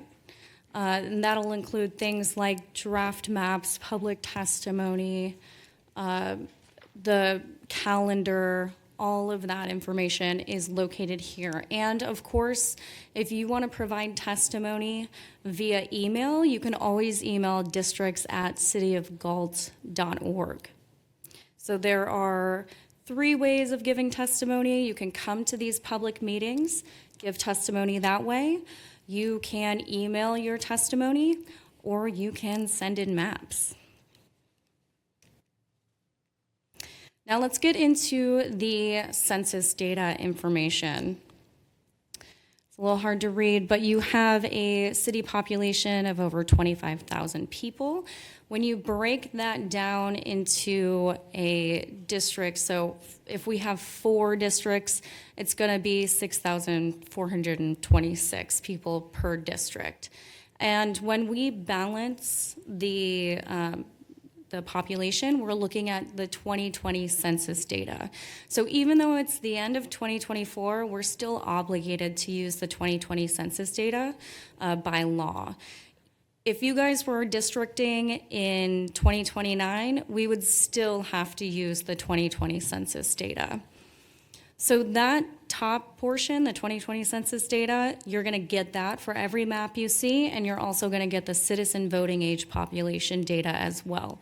These are 2 different data sets, but both very important for districting. The CVAP, citizen voting age population data, that is used to ensure that we're following the Federal Voting Rights Act. That's the end of my presentation. So I do encourage folks to go to the website, stay updated on the districting process. We're going to have updated dates for those latter 2 meetings and all of the other information needed to participate. And with that, I'm happy to take questions, and of course, you'll open it up to the public as well. Thank you for your presentation. Now I would like to open the public hearing. Tina, any public comments? Tim Reed.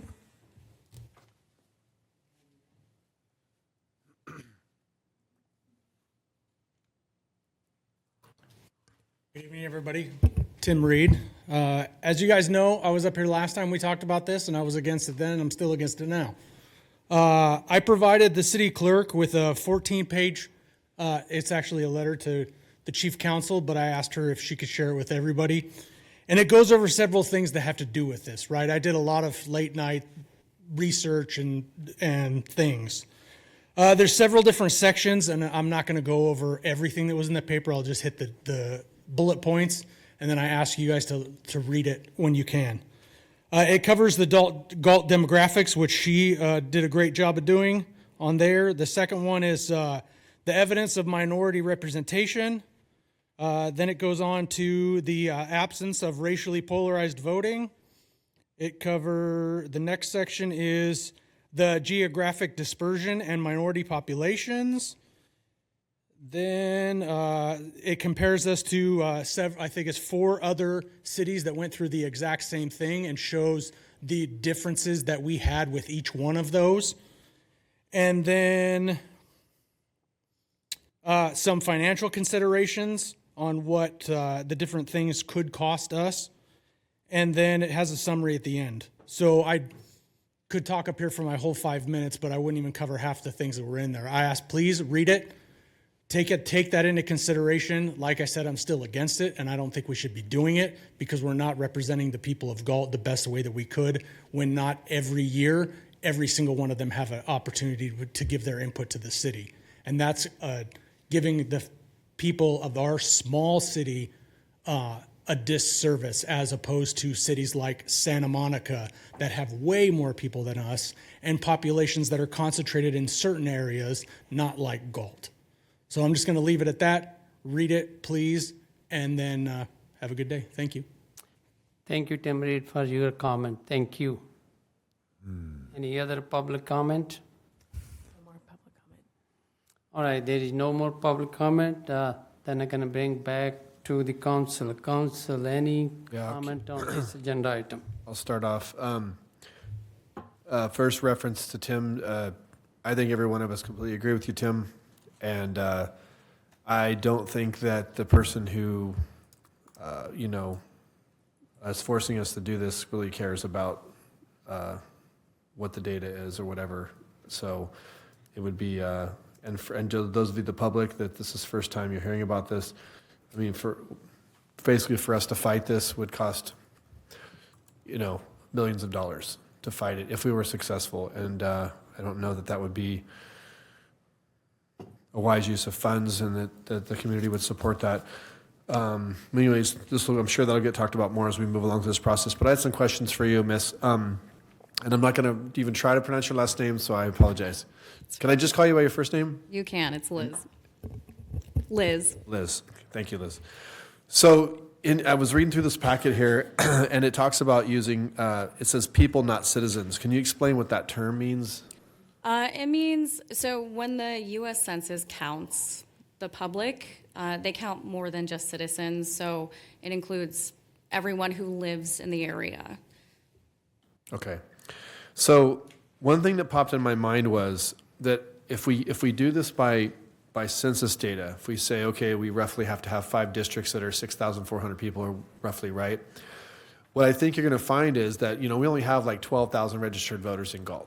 Okay, so what's going to happen is you might have 6,000 people that live in this district and 6,000 people that live in District 2, but you might only have half of the actual registered voters that live in this district compared to another district which might be heavily concentrated with voters. So how do you get around those nuances? Because it's going to be a real thing. Yeah, and this is a question that comes up more and more because there are smaller and smaller cities that are getting the letter. And in terms of how we balance the district, we do have to use the 2020 census data by law. So that's what we're going to be using to balance the districts. Now, there are other things that we can take a look at as well when we balance the district to consider. And we've made heat maps for places. We've made maps based on environmental quality.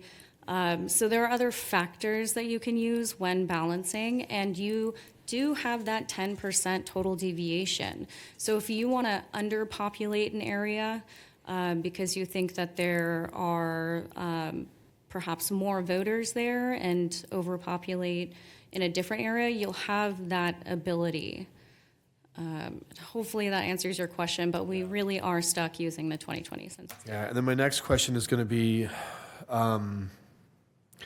you know, the whole premise of the letter was that, you know, that we're not giving all minority representation to Galt, even though we have a Sikh mayor and Mr. Lozano's. I mean, clearly we're. So what's ridiculous about this? But anyways, what concerns me is that you. I mean, I've lived in Galt all my life. I can know it very well. I can tell you what kind of people live in what neighborhoods, by street, everything. You know, probably walked every street in the city. You're going to have areas that are going to be heavily concentrated with Hispanic and other areas that are not at all. So how are you going to make that fair? Because I don't even know how you would draw a map that you're going to say, we're going to make sure we have equal representation for, I just don't know how you would do it. So we do have that kind of population data. We can break down the map by like Latino CVAP. We can present a heat map and determine, you know, is it possible to create a district where Latinos can have an influence, a higher influence on the election. So we'll be able to produce maps that show you that kind of demographic. Okay. And then my last question is, we have a lot of development going on in Galt right now, some large areas. What my fear is that as we spend all this money and this time making these maps, and then in 2 years from now, those maps are skewed tremendously, or those certain areas. How do we add those new areas in to a district, and it be, you know, without having to just redo the whole process? I mean, that's going to be a real thing too, especially with Eastview, for example, which is, you know, our growing to the east, which is, you know, going to be, you know, eventually 3,000 homes, or I'm sorry, 1,500 homes in that area eventually. Mm-hmm. So if you were just to add that into whatever district was touching that, then you're going to be offset. How do you deal with that stuff? Yeah, so the good news is once you district, you'll redistrict in 2031 with the updated population data from the 2030 census data. So your map will go into effect in 2026. So that means there are 3 elections under that. So 2026, 2028, 3030. And then there's a redistricting. So that map will be revisited and updated to account for population change. Now, when it comes to predicting population, again, you have that 10% wiggle room. So if you think an area is going to be, you know, it's underpopulated by the census data because there will be growth, we can always underpopulate that area with the anticipation of growth there. However, again, it's a 10% deviation, and we have to stay under that. So who makes the decision with, let's say that phase 1 of Eastview comes online and it's 300 homes. So let's just use like 3 people per household, right? So we got 900 new people. So, and we haven't reached 2031 yet. Let's say it's 2028, okay? In reality, it could be like right around 2027-ish, probably right after we get these maps done, that's going to come online for real. So who makes the decision of where those 900 voters, those 900 people go into what district? How do we do that? So, I mean, ultimately, you guys will be deciding, and you'll be directing us what kind of maps you want to see. So you can say something like, we want the certain areas to be anticipated to have more population.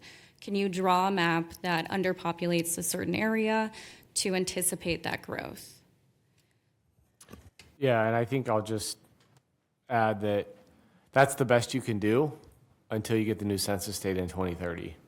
Is you can work with that 10% deviation, and if all of a sudden, you know, houses fall out of the sky and you got 3,000 more voters in one particular district, then that's the skin you live in until the next census data. but, you know, luckily we do have a development pipeline. We can kind of anticipate some movement, and we can try to work within that 10% deviation, but you do kind of have to live with that until 2030. All right, that's, I might have more questions, but I'm gonna let my fellow council members go. Thank you. I would like Mr. Spendario to please address Mr. Reed's concerns, and I would like you to specifically focus on the hazards for a city if they were to attempt to challenge this in the courts. Yeah, so there's been no successful challenges to date from any city that has received a letter like we got. The largest, I would say, driving force behind this is there is tremendous amount of attorney's fees available for the party that is sending these letters in. And those attorney's fees do not go both ways. So if they win, the city would not only be responsible for its own attorney's fees, it would be responsible for all the attorney's fees on the other side. This particular lawyer that sent in the letter to the city is pretty notorious for having pretty exorbitant attorney's fees claims. And so the data, and then so that's the financial risk. The reality is a lot of cities have tried and none have successfully overcome and prevailed in court. Right now, the city of Santa Monica is still litigating something that's been many years old, and they're in the tens of millions of exposure at this point. They obviously have the financial wherewithal because it's the city of Santa Monica. But even if they were to prevail, ultimately it's been remanded to the trial court after going to the middle level appeal court, to the Supreme Court, and now it's back down, remanded at the trial level. Even if they were successful, and by the way, the trial court may rule on something and that issue will get appealed all over again. So it may continue to go through this process. If it goes through that process, even if they prevail, they're going to, like I said, they're going to have eaten tens of $millions in attorney's fees. It's extremely expensive to litigate. And so, and what you have to be able to prove, you have to be able to show that there is indeed no racially polarized voting happening. And that is not necessarily proving that certain people would have had a vote. It's saying they would have had no ability to influence the outcome of an election.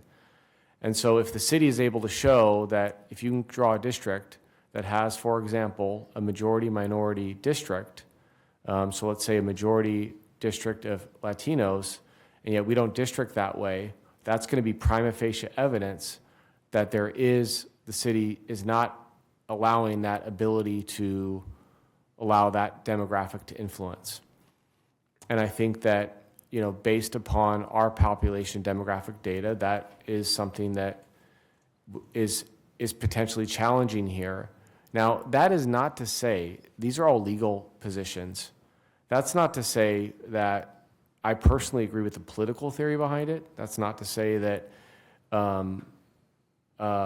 that one has to subscribe to this is ultimately legislation that's come from Sacramento that's been seized on by the advocates in that community. But just from a legal perspective, it's extremely tough hill sledding. And they started off, the first couple waves of litigation were against larger targets. And what's happened is they are moving down to smaller cities. I'm sure you're seeing it more and more because frankly, you know, how can I put this? They're, you know, the well's running dry a little bit, just to be blunt. So, you know, that's kind of where we're at. I think in the city's case, there is the potential to draw at least one majority-minority district, and that's going to be very, very, very difficult to persuade the courts based on the existing legal standards, just because they are so slighted in favor in the other direction. So, I mean, that's probably as high level as I can put it right now. Thank you, sir. That's all I have. Thank you. Vice Mayor Lozano. Yeah, I had several questions, two of which I pretty much knew the answer to, and you covered the growth pattern moving forward. I would just suggest that as we go through this process, we really look at what true growth is going to be as opposed to what could happen. And traditionally, our city over the last 20 years grows at a much lower rate than what we're seeing now. And so a lot of it's going to depend on the housing market, certainly interest in builders to actually build residents. And so I would just kind of caution the timing of our belief of what the growth pattern is really going to be. And I think it was mentioned to look at how many building permits are being pulled and things like that. The other question I had, and I think I know the answer to it, but let's just say, as you were talking about the hearing process, and you had a slide that had hearing 1 through 5. In hearing 3, 4, and 5, there is the opportunity to publish maps, and they have to be done 7 days in advance. In my research and observation of several political jurisdictions that have gone through this process, there could be, and probably is likely, that someone from the public, certainly somebody who has a connection to a special interest group of whatever special interest groups out there, could come to the podium and say, you know, those all look great, but here's ours, and we want you to vote on this. My understanding is that can be considered through the same process in which you outlined, which traditionally hasn't gone through the proper process, right? It's at the podium at the 8th hour or 11th hour and wanting something to be considered. So that would have to wait till the next hearing. That's right. And also, it would have to be published 7 days prior. That's right. Yes. Okay. Because one jurisdiction actually had that happen, and for whatever reason, the governing body took a real liking to it, whether it be political reasons or whatever, and that did have to get pushed off to the next hearing. Yeah, and the public can come up here and talk about a map that they drew. You guys just can't discuss the map until it's published for, 7 days. So they can make their testimony, it's on the record, and then you can revisit that map at the next meeting after it's been published for 7 days. Okay, thank you. I appreciate the presentation. It was informative, and I don't have any other questions. Good. And just as a reminder, the next meeting goes more in depth. So you'll be able to ask a lot more detailed questions too. It's going to run about 45 minutes for the presentation, just to give you a sense of timing. Liz, I have one more big question. It's not a detailed question. I appreciate you saying that. I know we'll have a lot more opportunity to ask questions, but you mentioned in your presentation that, we'll be making a decision where we want to do 5 districts or 4 districts plus an at-large mayor. Mm-hmm. Our legal counsel, Mr. Spendario, has mentioned that it's his feeling that if we were to look at a 4-district plus at-large election, that wouldn't appease the powers that be, and we would be wasting our time, and we would. Can I? Question. Yeah. No, I respectfully, I think what I've tried to say, and I probably didn't say it clearly, was it's possible. We just have to look at the data. It's really just going to be dependent on the data, and if it's something that the data supports, then it's something that we could pursue. It's just we can't, especially at this stage when we haven't drawn the maps, we just can't commit to that. But I think Liz, you can speak to that a little bit as well in terms of it being a viable possibility. Sure. I will say it's a lot more common for councils where it's, a rotating mayor to have all 5 seats be districted. So that usually gives folks a lot more coverage from any potential lawsuits. Now, that being said, we do have to look at the data. We'll give you guys more information to make that decision on whether you want 4 or 5. And I would listen to your legal counsel on which he thinks is the most defendable. Is your experience with your clients that you've worked with, that have you had any that have done the 4-in-1 and been successful and whatever, or not really? I believe I would have, and I'll double check. If I'm wrong about this, I'll let staff know. I believe all of our clients have gone to 5 districts if they were already 5. Okay. I'll just say that we're going to look at both clearly, and we'll report back. There's been no decisions internally or any of that kind of stuff. We're truly going to look at this with an open mind and try to bring as many good options to the council as possible to make policy decisions. Thank you, Council Member. Any more comment? If not, thank you for your presentation, and for the public, the reason we was moving that forward, Mr. Reed, your comment is same thing my thinking was, but then we heard from the city attorneys. And I know sometimes we end up even we don't want that, but something we have to work with the best interest of the public money.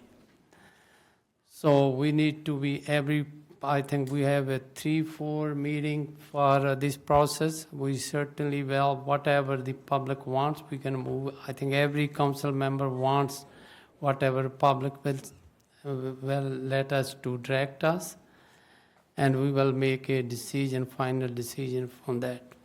Let's again thank you, and thank you, my colleagues. Anybody, any comment from staff? If it's not, then I'm going to move on the next agenda item. Next agenda item is Mayor A's Sacramento County-wide Transportation Mitigation Fee Program. I think that's Ms. Mendes. Yes. Thank you. Good evening, Mayor, members of council. Amy Mendes, Interim Community Development Director. I still get that wrong all of the time. I'm here this evening for hopefully a brief item, more of a housekeeping item related to a fee adoption that we're going to be looking for council approval on. In 2004, Sacramento County voters supported the renewal of Measure A, which took effect in 2009. As many of you know, Measure A is a 1/2 cent transportation sales tax collected in Sacramento County, which is administered by the Sacramento Transportation Authority, or STA. This renewal of Measure A included an expenditure plan and extended the existing Measure A sales tax for another 30 years. In addition to the expenditure plan, the renewal also required the implementation of the Sacramento County-wide Transportation Mitigation Development Impact Fee Program. It's a long one. This fee program partially funded the transportation improvements and projects identified in the Measure A expenditure plan. The program was created to generate a uniform transportation mitigation fee on new development projects in Sacramento County. So just to recap, there are 2 funding sources as part of the Measure A renewal. One is a 1/2 cent transportation sales tax charged to consumers in Sacramento County. The other is a mitigation development impact fee charged on new development projects. The City of Galt currently collects the Measure A mitigation fee as part of the building permit process and remits the revenues directly to STA. These revenues are then reallocated to specific countywide transportation projects included in the expenditure plan. Each jurisdiction in the county is required to implement the Measure A mitigation fee program as a condition of receiving funding for local transportation projects. In 2022, STA conducted an updated nexus study to ensure that current and forecasted land uses are consistent with the categories outlined in the Measure A mitigation fee program. Recently, STA adopted the 2024 Sacramento County-wide Transportation Mitigation Development Impact Fee Program Nexus Study with additional land use categories and other relevant modifications. They also adopted updated Measure A development impact mitigation fee rates, which take effect on January 1st, 2025. The updated fee amounts are included in tonight's agenda packet, as is the 2024 Nexus study adopted by STA. The city is being asked to approve the Nexus study and the updated fee rates, which, if adopted tonight, will take effect on January 1st, 2025. Also, as part of the Measure A mitigation fee program, STA developed an agreement on operating protocols to apply to all jurisdictions in the county regarding the obligation to impose, collect, account, and remit the Measure A mitigation fee to STA. This agreement was recently updated to incorporate the updated fee rates and includes fee reductions for infill and transit-oriented development and additional exemptions for accessory dwelling units. This updated agreement is also included in your agenda packet tonight for reference. So with that, tonight we are requesting that City Council approve the 2024 Measure A Sacramento Countywide Transportation Mitigation Fee Program Nexus Study and approve the amended agreement on operating protocols for the Sacramento Countywide Transportation Mitigation Fee Program. And I am happy to answer any questions you might have related to this. Thank you. Council member, anybody have any question on this agenda item? Thank you. Any public comment on this agenda item? No comment. Thank you. Myself, I also know any comment, but just name one. Mayor, just to clarify, did you actually open the public hearing? Did I miss that? This is a public hearing item as well. All right. I know you said public Sorry about comment, that, but public comment. yeah, thank you. So now I would like to open the public hearing. Anybody have any public comment? No public comment. Thank you. Ms. Mendes, and there was on the report, they said the AB 602. You might know what's that?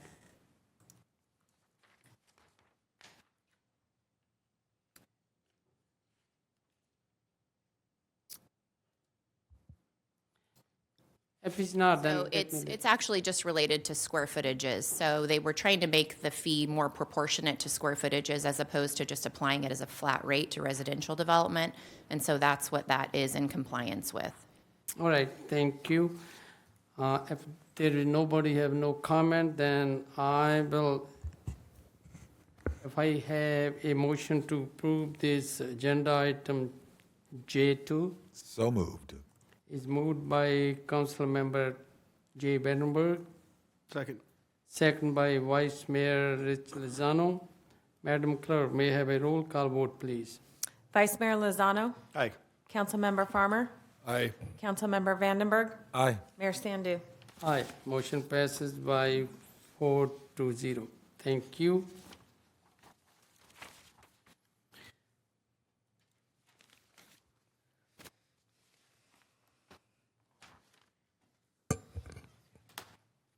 All right, next agenda item is J3, annexation of territory to Community Facility District Number 2021, Public Service Annexation Number 8, Elliott Ranch. Before we go to this agenda item, I would like to announce myself on this. In this agenda item, there is a property. My family have a piece of property within 500 feet of this project. So with the abundance of precaution, I would like to recuse myself from this agenda item. If you guys give me a couple of minutes, I have to leave from the room. Then I would like to ask Vice Mayor to take over the rest of the meeting. Thank you.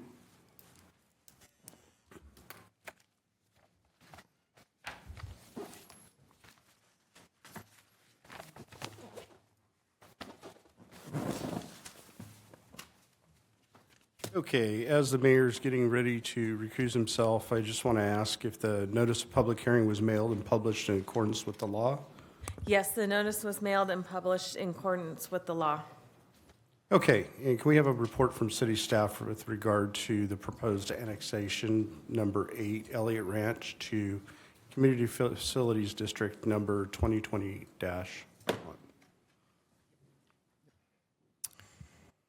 Good evening, Vice Mayor and council members. The item before you tonight is step 2 in the process to annex Elliott Ranch Villages 2 and 3 into CFD 2020-1 by conducting the public hearing and then conducting an election for annexation of the Elliott Ranch subdivision into 2020-1. The recommendation in the staff report identifies 5 distinct actions for the second step in the process. This project will be the 8th annexation into CFD 2020-1. Just for a little background, Village 2 consists of 112 parcels, and Village 3 consists of 193 parcels for a total of 305 parcels. Should these parcels annex into the CFD 2020-1, then upon build-out of these 2 villages, the city will annually receive approximately $200,000 a year in revenue for municipal police services and $300,000 per year in revenue for maintenance services, specifically streets and roadways, streetlights, parks, parkways, and open space.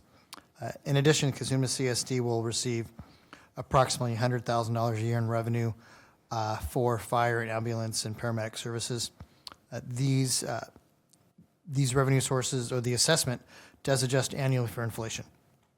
And these funds then are all, the city funds are all deposited into Fund 52 for use by the various departments for their work covered by these funding sources. Annexation into CFD 2020-1 is a condition of approval for the Elliott Ranch project.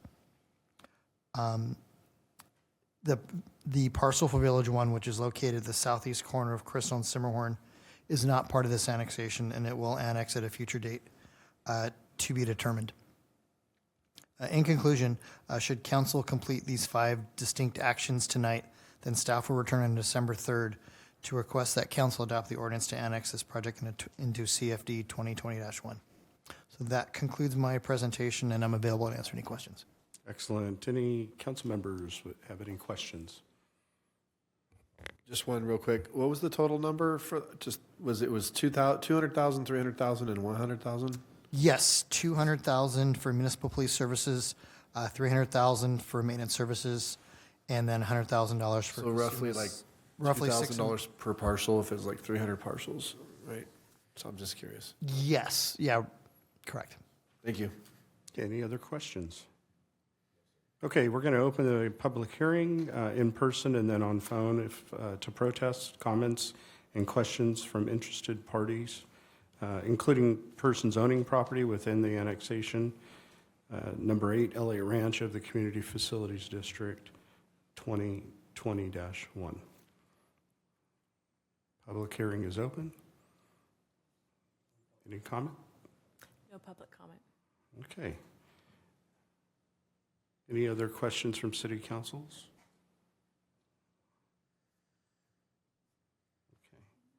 Okay. City clerk, is there any written protests that have been received? No written protests have been received. Okay.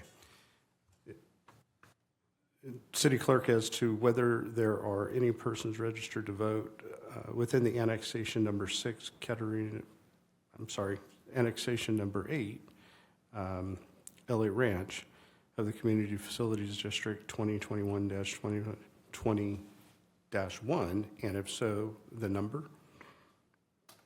No, the County of Sacramento Registrar of Voters has certified that there are no registered voters within annexation number 8, Elliott Ranch of Community Facilities District number 2020-1. Okay, and if the owner of all of the taxable property in the annexation number 8, Elliott Ranch of Community Facilities District number 2020-1 has consented to holding the special election on the November 19th, 2024? Yes. Is there any further public comment in person or on phone? No further comments. Okay. Do you concur that the special election may be held on this date, November 19th, 2024? Yes. There are no further public testimony will be accepted. We're going to close the public hearing. call for a motion to approve the following resolution.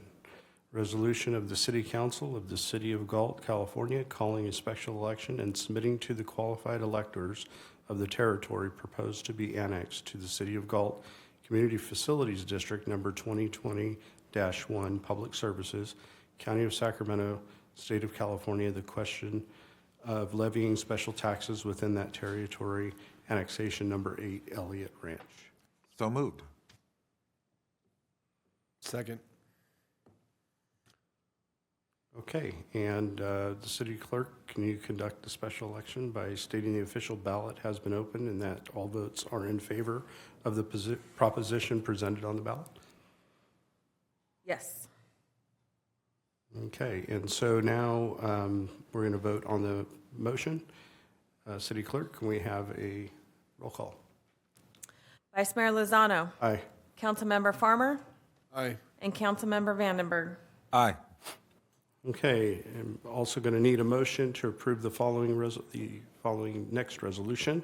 It's a resolution of the City Council of the City of Galt acting in its capacity as the legislative body of the City of Galt Community Facilities District Number 2020-1, Public Services, County of Sacramento, State of California, declaring the results of the special election in such Community Facilities District on the proposition of the annual levy of special taxes within the territory proposed to be annexed to said Community Facilities District to pay the cost of certain services to be provided by the Community Facilities District, determining that the territory proposed to be annexed is added to the part of said Community Facilities District with full legal effect, and ordering the recording of the map of the boundaries of that said Community Facilities District, including the territory annexed thereto, annexation number 8, Elliott Ranch. You done? And so moved. Thank you. Second. All right. All those, roll call, please. Vice Mayor Lozano. Aye. Councilmember Farmer. Aye. And Councilmember Vandenberg. Aye. The ordinance of the City Council of the City of Galt authorizing the levy of special taxes in the Community Facilities District, including certain annexation territory identified as annexation number 8, LA Ranch, into the City of the Galt Community Facilities District number 2020-1, Public Services, to complete the annexation of the property of the Community Facilities District. That's it. We need So moved. And I'll second that. Roll call. Vice Mayor Lozano. Aye. Councilmember Farmer. Aye. And Councilmember Vandenberg. Aye. I'm glad to see you got stuck reading one of those things. Yeah, it's a little tough sometimes, I guess. Yes, it is. All right, regular calendar, we have nothing. Communication, do we have any communication? None this evening. City clerk's report? Nothing. Comments by staff? Good evening, Vice Mayor. We do have a couple comments from staff. Public Works Director John Griffin. Yes, to be the bearer of bad news, we know that rain is coming, and the upcoming rains are going to have a significant impact on two city projects. We were hoping to be able to be paving on C Street next week. That will be delayed, as well as paving for the public park and rec corporate yard on Elm. So both those projects are being delayed by the upcoming rain events. Also, secondly, I want to also thank Councilmember Lozano, or Vice Mayor Lozano. A lot of effort behind the scenes on SACOG and getting all of our projects on that list, including the Walnut Avenue interchange. So first of all, thank you for acknowledging city staff, but I also want to make sure that everybody understands that Vice Mayor Lozano had a significant role and effort in getting that approved as well. And that's all I have. Thank you, John. I think it was a very small role compared to what you all do. And also Interim Community Development Director Amy Mendez. Good evening. Real quick, I just wanted to touch on something that I mentioned to Planning Commission last week on Thursday. and be sure that I shared the same information with council in regards to the social media chatter that's been out there as it relates to the Maverick application the city is processing. We did put something out on social media last week to try to clear up some of the misinformation that's out there. And so we'll probably do another post this week to again reiterate the facts as it relates to this project and timing as to when this will be before Planning Commission, because it does require a CUP, which is a conditional use permit. The Maverick proposal that we have is for 4.43 acres located right off of the C Street Central Galt interchange. And so this map that the clerk has posted here shows where the proposed Maverick is in conjunction to the overall Simmerhorn commercial site. The Crystal Way will be extended through Simmerhorn, and that'll be part of the project as it relates to Maverick, as well as the commercial development and Elliott Ranch for their residential development. So I wanted to make sure that I announced to you, as it relates to this project, you know, I think most of the chatter is regarding a truck stop or amenities for truck drivers. And the proposal as we have it is for 4.43 acres. I think that's what that says. The total remaining Simmerhorn commercial site is 38 acres. And so we do have in our possession a site plan for the entire site, which includes the Maverick proposal.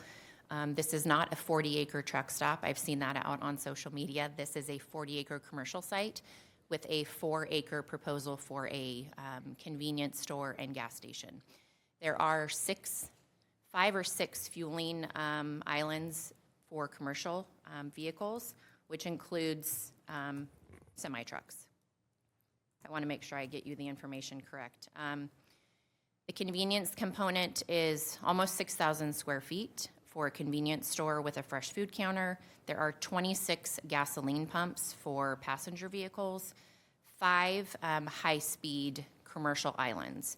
And so I did verify today with Maverick that a typical truck, semi-truck that comes through, it will take 20 minutes for them to fuel. And so that's enough time for them to run inside, use the restroom, purchase whatever they need to purchase at the convenience store, and leave. There is no truck parking on this site whatsoever. There are 35 vehicle parking places, and then there's an on-site RV sewage dump and 2 cat scales. And so again, just to reiterate, that there's no parking stalls for truck vehicles, and there's no traditional truck stop amenities. There's no showers, there's no lounge areas, there's no laundry facilities, and there's no overnight parking. This is considered a gas station with the convenience market per the Galt Municipal Code. It's within the zoning for the Highway Commercial District. We are processing an environmental document on this and a traffic study. We hope to have this in front of Planning Commission for consideration in February of 2025. There is a process that we have to go through as it relates to CEQA and as it relates to the traffic study, and so that's really the delay. I think there's been some speculation that this is being hidden by city staff, and we just don't like to daylight projects and site plans until they're finalized and ready for Planning Commission. And so that's where this project is currently. We're processing the application. We are working very much so with the developer on the commercial site for the overall development. We have a lot of interest on this site right now, and so I don't want that to be forgotten that, yes, this is the first project application that we have on the commercial site, but we have a significant amount of interest on the commercial site as it relates to the remainder of the property. And so this will be project number 1 through the gate that we're considering, but we have quite a few applications that will follow. So happy to answer any questions or clarify anything if anybody has any additional follow-up. But I just wanted to make sure I put that out there for everybody. You have one question. Any questions? Oh, yeah, sorry. So the remaining, just the commercial piece of it is 38 acres. That doesn't include the residential area that's being developed right now? No, the total site is 45 acres, so 5 of it is residential, and then 38 would be the remainder of the commercial property. Gotcha, okay, okay. what is the difference between something like a Maverick, for example, or something like that, and some of the other interests that's there? Like as far as, I know there's been talk about, let's say like I'm just going to make something up. Let's say a Wiener Schnitzel wants to come into that area. Okay, it's not really, I don't know if they're really looking at the area. I'm trying to pick a neutral name. What would be the difference in someone like a Maverick compared to like a Wiener Schnitzel as far as what's being done on site or who covers what and stuff like that? You know, Maverick being first out the gate, they are, and the reason they've proceeded sort of ahead of the overall project is timing more so than anything. And so they're willing and ready to put the infrastructure in necessary to get water and sewer to their site so that they can connect and share those costs. We've been working with Elliott on the overall construction of Crystal, which includes the extension of water and sewer to the overall commercial site. So it is important from that aspect. They are required to do a traffic study. We're doing that for the entire site. This isn't just specific to Maverick. And this project does require a CUP, which is a conditional use permit, because of the convenience market component. Typical QSRs, so like a Wiener Schnitzel or any other fast food drive-through, would require a conditional use permit as well, because the drive-through component is a CUP requirement through Planning Commission. And so each of those will kind of go through the same process. The demand that we're seeing right now is heavily from QSRs. We're talking things like fast food restaurants, but fast casual, so the Chipotles and the Panda Expresses and, you know, your typical fast food, which you think of as In-N-Out or Chick-fil-A or Burger King or McDonald's. Those are the types of uses for the traditional fast food. Very high demand on that, primarily because of the ease of access and the visibility off of 99. We have a site plan that shows a big box on the site, and so that's roughly 130,000 square feet, which could accommodate a Target or Kohl's or something along those lines.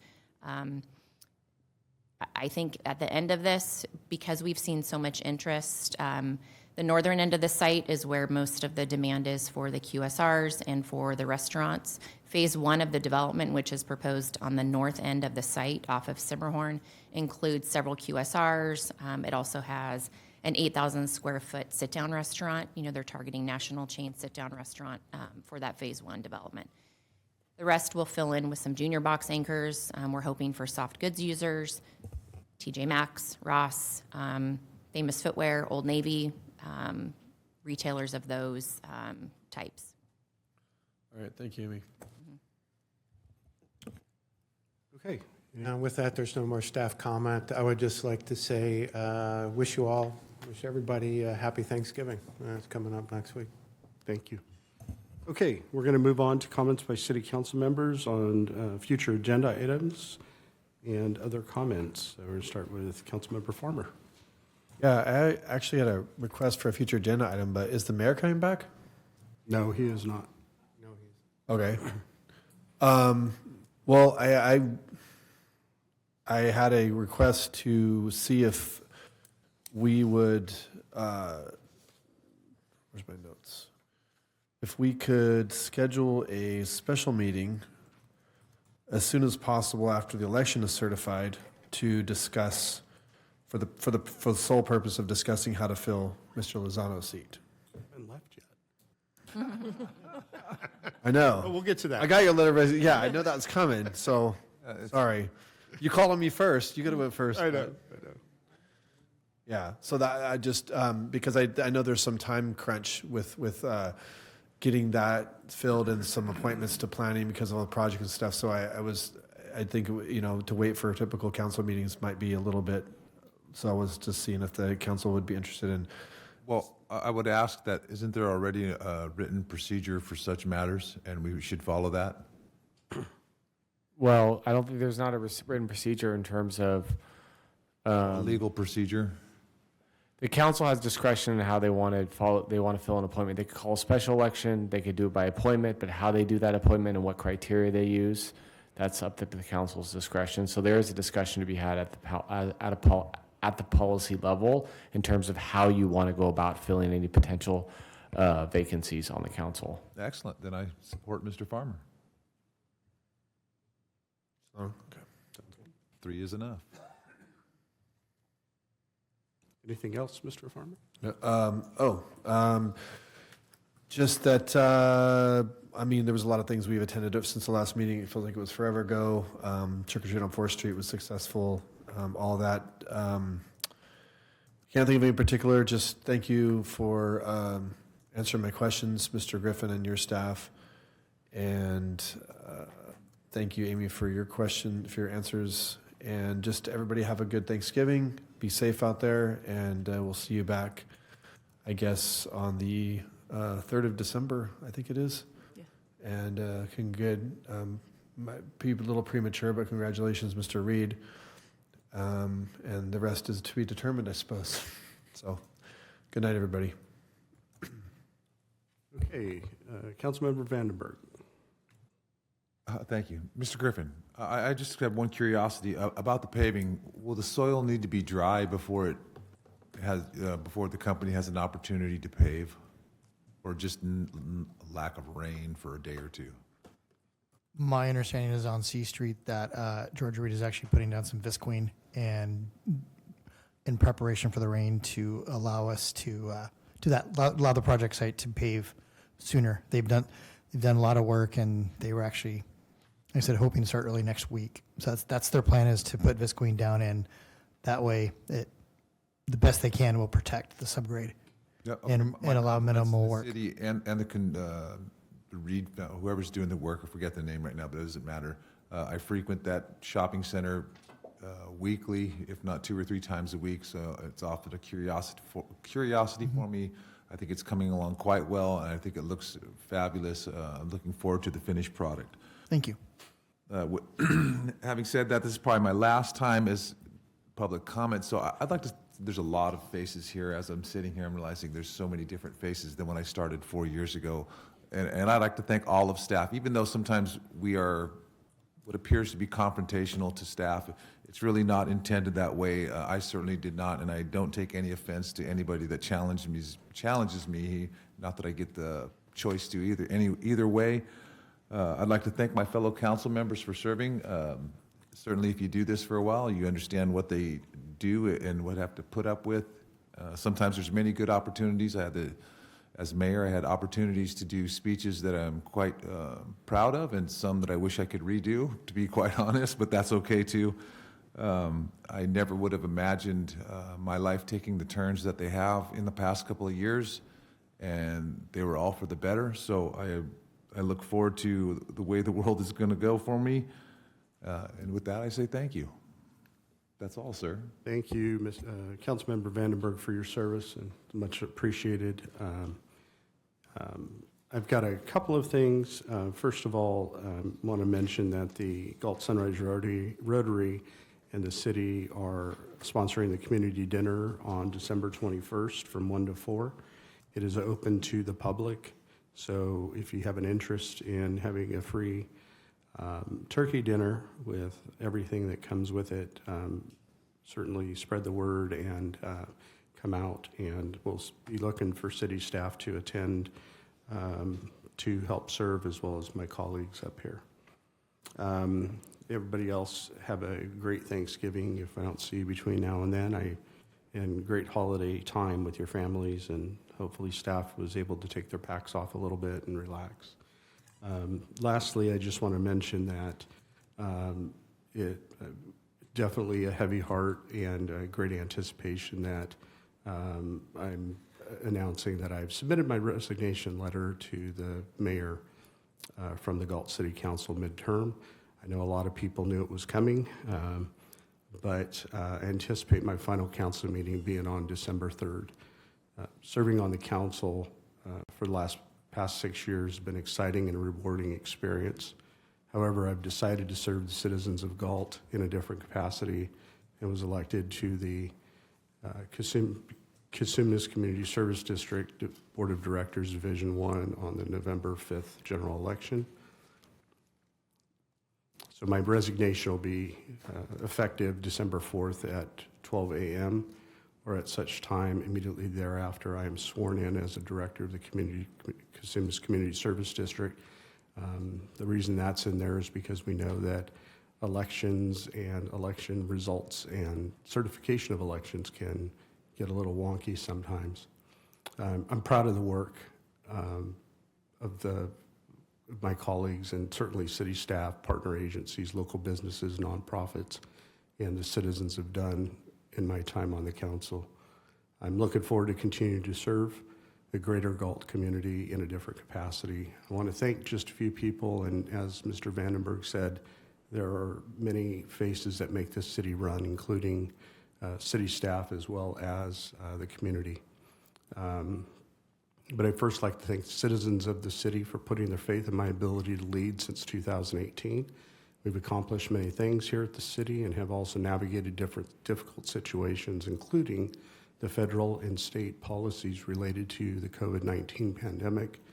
We've also managed some difficult budget times, and the city stood strong by putting the citizens first.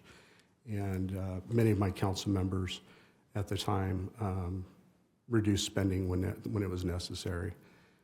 We've accomplished moving initiatives forward that have and will continue to help the city prosper. Some examples that come to mind are increasing the tools for our police officers, such as body-worn cameras and in-car cameras, drones and license plate readers, specifically the flock system. We've also shored up our financial situation. We now have an award-winning finance department that is more transparent and nimbler. Lastly, the monthly Galt market, and I think that was the brainchild of Councilmember Vandenberg, has been a huge success in bringing our community together and with themed events on the 4th Street Promenade. And we're hoping that the funding comes in to complete that promenade, but it is on the list, and so that's a good thing. I would like to mention the work we've been able to accomplish with our business and nonprofit community. We've entered into a real and meaningful partnership with the Galt Area Chamber of Commerce.